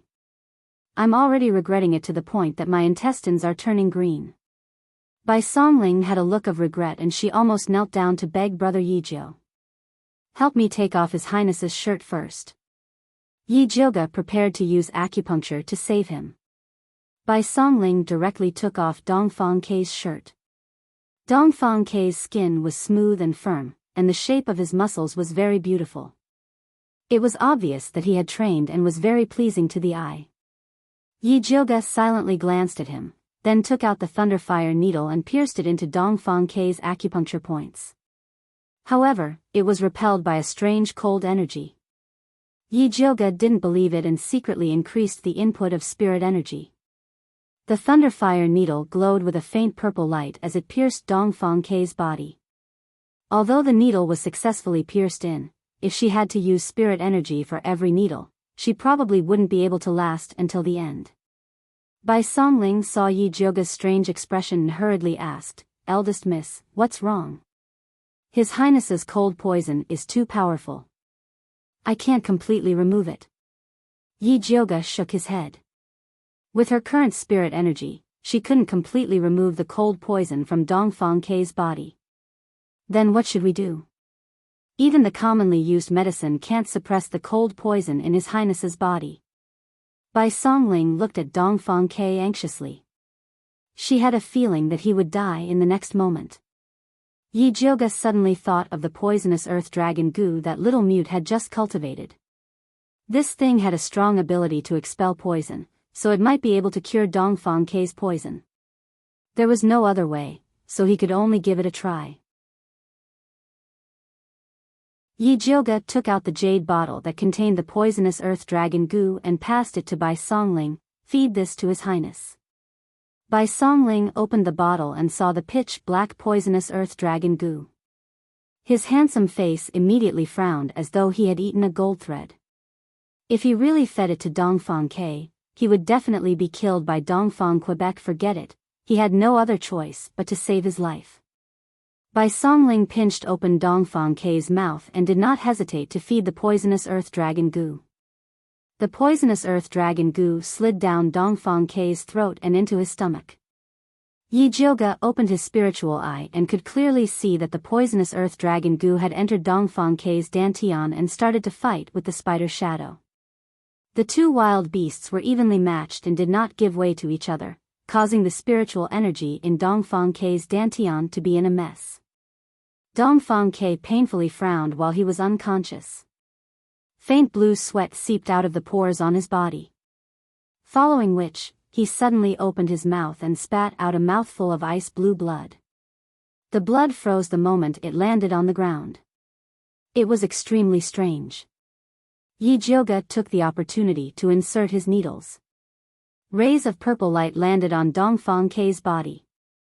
Especially on the two sides of his spine, Yi Jioga inserted a total of 49 needles, suppressing the spider shadow's poison. The poisonous earth dragon goo took the opportunity to counterattack and frantically devoured the spider shadow. Every time it devoured, Dongfang Ke would spit out a mouthful of blue blood. Slowly, the blood turned from ice blue to faint red. Finally, it was a bright red color. At this moment, the spider shadow was about to be destroyed. Yi Jioga heaved a sigh of relief and his needles were slightly slower. The spider shadow suddenly expanded and actually wanted to devour the poisonous earth dragon goo.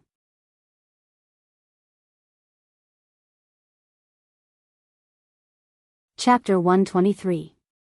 Yi Jioga's heart tightened. The lightning fire needle spat out the last bit of spiritual energy to firmly suppress the spider image. The poison earth dragon parasite took the opportunity to completely devour the spider image, and then it stopped moving. The snow spider king's poison wasn't ordinary. Even if the poison earth dragon parasite killed it, it would just perish together. At this time, Dongfang Ke also spat out the last mouthful of poisonous blood. There was still a dried-up poison earth dragon parasite in the bright red blood. Done. Yi Jioga immediately put away the needle. She weakly leaned against the bed frame, then took out the spirit recovery pill from her bag with trembling hands. Bai Songling very perceptively helped her take out the spirit recovery pill and poured a cup of hot water for her to consume.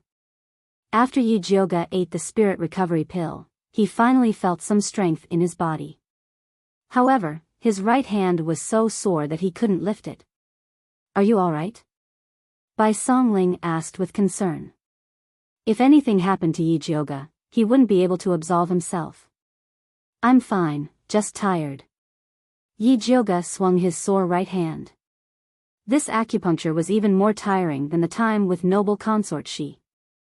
It was a huge loss. Bai Songling let out a sigh of relief, then looked down at the poison earth dragon parasite's corpse and asked, "Eldest miss, has His Highness's poison been cured?" "For now, the remaining poison has been forced out, but to completely cure it, we still need to find fire dragon grass. Otherwise, the remaining poison will slowly corrode his spine like before, making it impossible for him to walk." The poison earth dragon parasite only cleansed Dongfang Ke's meridians, but it couldn't remove the root cause. Bai Songling heard Yi Jioga's words and found a very important point. "You said the remaining poison will slowly corrode his spine like before, making it impossible for him to walk. Does that mean he can stand up and walk now?" Of course. There was no poison in Dongfang Ke's body now. Not to mention standing up and walking, he could even run a lap around the city. "Great, this is great." Bai Songling was so excited that his face turned red. He wanted to rush up and wake Dongfang Ke up to tell him this good news. His Highness will wake up in the time it takes to drink a cup of tea. Find someone to help him tidy up. Yi Jioga glanced at the naked Dongfang Ke, who was covered in blue blood. He looked like he had been ravaged. Bai Songling only cared about taking off her clothes. She simply called the butler, "Uncle He," over. Uncle He had been waiting outside the entire time.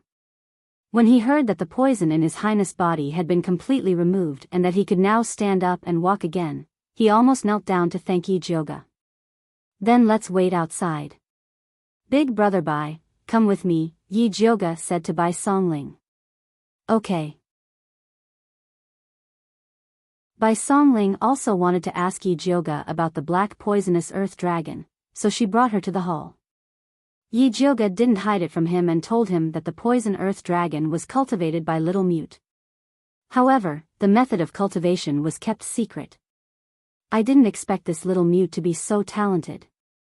Bai Songling's eyes lit up, and he immediately made up his mind to go back and investigate where this talent came from. Yi Jioga indicated that it was not her who asked Bai Songling to investigate. However, speaking of investigation, Yi Jioga also thought of something. "How's the investigation of 7th concubine going?" "I've checked. The 7th concubine in your mansion has a normal background. There's nothing wrong with her." "Are you sure she's really a spy sent by the Empress?" Bai Songling asked. "I'm not sure." Yi Jioga was just suspicious. Recently, 7th concubine's side was very quiet. She didn't send anyone to the watering room anymore. She had secretly investigated Yuan Yang, the maid who rummaged through the garbage, and found that she just wanted to take some things from the mansion to help her sick mother. She knew nothing about 7th concubine. By the way, are Su Yufeng and her daughter still making trouble? Bai Songling rarely gossiped. After old Master Su fell, the two of them became well-behaved. "They are around my father every day and have no time to trouble me," Yi Jioga said faintly. The Su family blamed Su Yufeng for bringing old Master Su, who had just come out of seclusion, to the Yi family to make trouble, causing trouble for them. Su Yufeng didn't have the backing of her maiden family. She could only put all her attention on the child in her belly and Yi Yuxuan. Yi Shanshan was now smart. Besides practicing alchemy every day, she went to communicate with the crown prince. Yi Mansion was unprecedentedly peaceful. Su Junqing is also very well behaved. Bai Songling said with some pity. He needs human blood to practice the bewitching skill. He won't be well behaved for long. Yi Jioga said and thought of something. Brother Wan and Yi Yu went to Hepu County for a long time. Did they find the evil practitioner? She had been busy with imperial concubine Shi's affairs during this time and didn't have time to ask this. They have found a lot of important clues in Hepu County. It has been preliminarily confirmed that the evil practitioner is a middle-aged man. It is said that he is dressed like a scholar and looks very gentle and polite. Is there a portrait? Yi Jioga asked. Wan Xiang and others are looking for a painter to copy, but the paintings are not very similar. Bai Songling shook her head. This kind of person without specific facial features and only temperament was the most difficult to copy. It's a pity. It would be good if the portrait could be posted on the imperial notice. These days, people still had to rely on the imperial notice if they wanted to know anything. Xiang has informed all the county governments to post the imperial notice. Let the people be careful of this evil practitioner and watch their daughters well. They can't let them talk to strange men. It was said that after the imperial notice was posted, people were in a panic. Those who had daughters at home kept a close eye on them and didn't dare to let young girls go out alone. Very good. I believe it won't be long before Brother Wan and others find the whereabouts of the evil practitioner. Yi Jioga was very satisfied.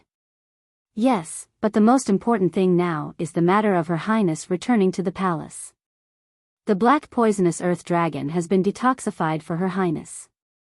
Can you let Little Mute cultivate another one? Bai Songling had just seen the power of the black poisonous earth dragon.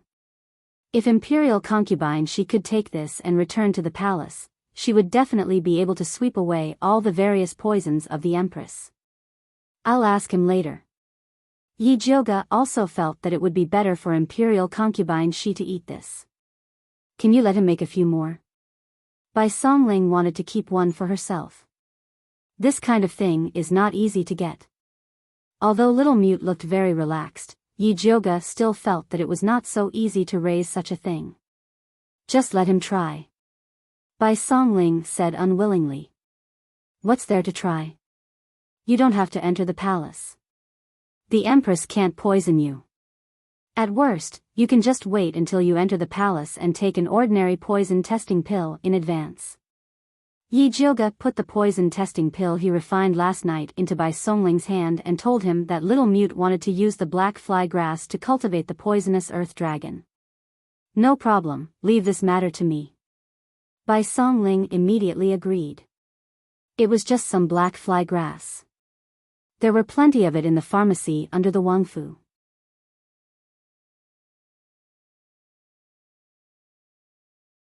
Chapter 124. His Highness should be waking up soon, let's go back. Yi Jioga estimated that 10 minutes had passed. Let's go. Just as Bai Songling led Yi Jioga out of the hall, they saw Dongfang Ke and Uncle He walking towards them. You can really walk. Bai Songling exclaimed in surprise. Although she had heard Yi Jioga speak of it, she was still very shocked when she saw it for herself. Dongfang Ke nodded slightly towards Bai Songling, but his eyes were fixed on Yi Jioga. His deep eyes carried undisguised gratitude. If the Empress knew that your Highness had benefited from a disaster and recovered, she would definitely go crazy with anger. Yi Jioga laughed. That's right, noble consort, she has also recovered. This is truly a double blessing. Bai Songling nodded repeatedly. Dongfang Ke had originally wanted to bide his time and hide his injuries, but after hearing Yi Jioga's words, he immediately nodded. I will tell Imperial Father this good news. He had endured for so long, it was time to retaliate. Then I must quickly refine 2 more poison testing pills for you and noble consort Shi. Although the poison in Dongfang Ke's body had been cleared, eating another one could still suppress the spread of the Ice Spider King's poison. Right, hurry up. This matter cannot be delayed. Bai Songling nodded repeatedly. What poison testing pill? Dongfang Ke asked suspiciously. Yi Jioge and Bai Songling glanced at each other, both deciding to keep this matter a secret. As a result, Yi Jioge said, "It's the kind of spiritual pill that I told noble consort Shi about last time that can help her detect poison. Alright, I still have things to do and will be leaving first. If you have anything else, come find me." Yi Jioge was afraid that Dongfang Ke would pursue the matter further and quickly ran back to the courtyard to order 2 poisonous earth dragon parasites from Little Mute. Little Mute was extremely enthusiastic about this order and immediately had Yi Jioge bring him back to the previous manor to choose another batch of ordinary poisonous earth dragon parasites. The next morning, he gave the 2 poisonous earth dragon parasites to Yi Jioge and obtained 2 spiritual beast pills. Yi Jioge stuffed the poisonous earth dragon parasites into the pills and had Bai Songling give them to Dongfang Ke and noble consort Shi. In a single night, the news of Dongfang Ke's recovery spread throughout Shangjing, and the imperial harem was no exception. Within the Fengyi Palace, the main hall was brightly lit. However, the eunuchs and palace maids were not present. Only a black-clothed and masked man was kneeling in the center of the main hall. The Empress sat on the phoenix throne with a frosty expression on her face. She stared coldly at her secret guard and asked, "How did that bastard Dongfang Ke suddenly walk?" "I'm still investigating, but I haven't found out who cured him yet," the dark guard quickly replied. "Then continue to investigate," the queen said calmly. Actually, she was not very concerned about Dongfang Ke's situation. So what if he could walk? The Snow Spider King's poison was not that easy to cure. She was more concerned about another question. "You said that the bitch imperial consort She has recovered her appearance, and the emperor is going to the imperial temple to take her back to the palace?" "Yes, the emperor has scheduled to go to the imperial temple to offer incense in person tomorrow and bring imperial consort She back." The secret guard nodded. "That bitch can actually recover her appearance." A ferocious expression flashed across the Empress' usually dignified face. Even the fine lines at the corner of her eyes appeared. She didn't kill Imperial Consort She back then because she wanted to see how long the Emperor could pamper Imperial Consort She's disgusting rotten face. She didn't expect Imperial Consort She to be so decisive and leave the palace before her face rotted. From then on, she avoided Xian Wu Emperor. It had been 16 years. She thought that Imperial Consort She was hiding in the Imperial Temple to wait for death. She didn't expect that she would come back one day. "Your Highness, what should we do now?" the secret guard asked carefully. The Emperor's matter was very well hidden. They didn't get the news in advance. It was too late to ruin it now. If she wants to return to the palace, then let her. I want to see how long she can be so arrogant. The Empress clenched her fists, her red nails digging deep into her flesh. She could defeat Imperial Consort She once, so she could defeat her a second time. Since that bitch wanted to come back to die, then she would fulfill her wish. But this time, she definitely wouldn't let that bitch live. The secret guard didn't dare to reply and continued to quietly kneel in place, waiting for the Empress's next order. The Empress quickly regained her normal expression and asked the secret guard, "Is there still no news of Nurse Su?" "No." The secret guard shook his head. The Empress frowned. Ever since Nurse Su went out of the palace to kill Yi Jioge, there was no news of her. On the contrary, Yi Jioge recovered his appearance in the Demon Beast Forest, returned home in style, and even hooked up with the Gong family. The Empress suspected that the Gong family had secretly helped Yi Jioge get rid of Nurse Su, so she didn't dare to act rashly. "When did Su Hansen say he will enter the capital?" the Empress asked again. Su Hansen was Nurse Su's Shixiang. This revenge could only be taken by him to the Gong family. Anyway, she didn't want to intervene. Su Darren said he hasn't played enough yet. He still wants to wait a few more days. The secret guard hesitated for a moment before continuing. This subordinate saw Su Darren in Hapu County. He killed several more women. This subordinate burned the station to stop the letter sent to the Ministry of Justice. These brainless lunatics. The Empress hated those evil cultivators the most. They didn't know how to wipe their mouth after eating. Although the people they killed were all lowly people like ants, it would still be difficult to clean up the mess if the news spread. Nevertheless, no matter how angry she was, she still had to clean up the mess. Bring 2 more people to Hapu County and tell him about Nurse Sue's death. Tell him to go to the capital immediately. The Empress ordered coldly. Yes. The secret guard nodded and immediately rushed to Hapu County after leaving the palace. It was late at night in Hapu County. In an uninhabited remote house, the trees in the yard were withered and emitting a moldy smell. Yi Yu stood in the shadow against the wall. He tried his best to relax his body and let his spiritual power flow smoothly. During this period, he and Wan Ziang had been tracking down the evil cultivator and finally found where he stayed. Today, they were going to set a trap to catch him. Because the evil cultivator was very sensitive to spiritual power, Wan Ziang was hiding 2 streets away. The strategy that he discussed with Wan Ziang was to try their best to keep the evil cultivator occupied and wait for him to come to support. Although the evil cultivator was slightly stronger than Nurse Sue, ever since Yi Yu cultivated the technique given by Yi Jioga, his hiding ability had greatly improved. Especially after refining the Yin Qi that was unique to evil cultivators, he could even become one with the shadows. He was confident that he would not be discovered in advance by the evil cultivator, who was an advanced spiritualist. Just as Yi Yu was constantly adjusting his state, a green figure flipped over the wall of the house and quietly landed in the courtyard.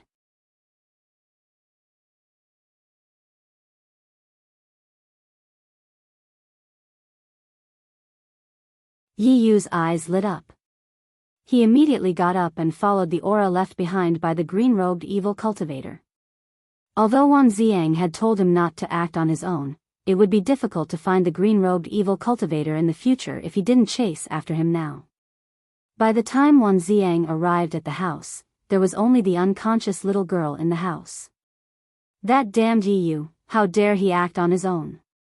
Wan Ziang's face darkened with anger. Previously, he had already made an agreement with Yi Yu that if they could not make the evil cultivator stay, they would wait for him to come over and think of a solution together. In the end, he actually chased after the evil cultivator himself. Yi Yu's real level was only that of an intermediate spiritualist. Even with the spirit recovery pills that Yi Jioga had given him, it was impossible for him to kill the evil cultivator. Wan Ziang looked around carefully, but he could not tell which direction Yi Yu had gone. He could only send the little girl back to the yamen first. At this moment, 2 strange auras suddenly came from outside the house. Wan Ziang jumped onto the beam with the little girl and hid himself. He saw 2 men in black climbing over the wall of the courtyard and respectfully reporting to the house, "Sir Su, wet Nurse Su is missing. The Empress invites you to the capital as soon as possible to discuss an important matter." Sir Su. So the evil cultivator's surname is Su. He is indeed with the Empress. Wan Ziang squinted his eyes. After putting the little girl on the beam, he mobilized his spiritual power and was ready to attack. The 2 men in black were wondering why Sir Su did not respond. When they were about to enter the house to check on the situation, they saw 2 red lights flying out of the house and hit their acupuncture points. Wan Ziang jumped out of the house, only to find that the 2 men in black saw that the situation was not good, and had already killed themselves with the poison in their teeth. The Empress is indeed ruthless. Wan Ziang carefully examined the 2 men in black. Although he didn't find any clues on them. But from what they said just now, he could infer that the evil cultivator surnamed Su must have gone to Shangjing. After Wan Ziang hurriedly sent the little girl to the yamen, he immediately rushed to the capital to find Yi Jioga. At this moment, Yi Jioga was in the Violet Forest Park concocting a bone-nourishing pill for Yi Rui. During this period of time, the little lass's body was growing and she often felt that her bones were aching. Yi Jioga planned to refine some bone-nourishing pills for her. He didn't expect to receive an urgent message from Wan Ziang right after he finished refining the elixir, saying that Yi Yu had disappeared. Yi Jioga didn't even have time to change his clothes and hurriedly went to the Yu Wu tea house. He saw Wan Ziang sitting on a chair.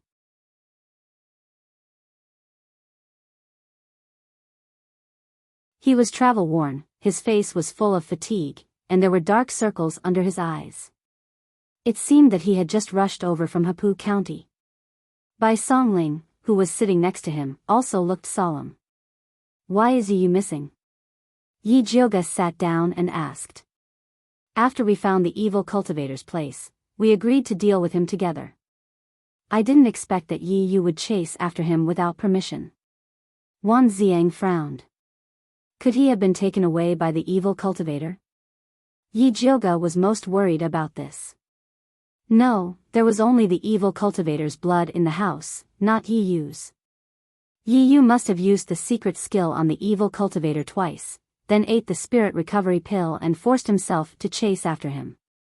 Wan Ziang recounted the scene, including the 2 men of sacrifice sent by the Empress. Why is the Empress in such a hurry to find this evil cultivator surnamed Su? Yi Jioga thought of another question when he heard that Yi Yu was fine. What else can he do besides harm people? No, logically speaking, Yi Yu should have exhausted his spiritual power after using the secret skill twice. How can he still have the strength to chase after that evil cultivator Su? Bai Songling asked doubtfully. A normal spirit recovery pill could only restore 30% of spiritual power at most. Could it be that the spirit recovery pill that Yi Yu ate was especially powerful? Although the spirit recovery pill made by Miss Yi is only a level 2 elixir, its efficacy is comparable to a high level 3 elixir. Wan Ziang nodded. However, no matter how powerful the spirit recovery pill was, it could only quickly restore spiritual power. It could not do anything about the essence, qi, and spirit. That was why he was so worried about Yi Yu. You're tuning into the Romantic Tales YouTube channel. Don't forget to subscribe and join us on this journey to catch the most captivating stories.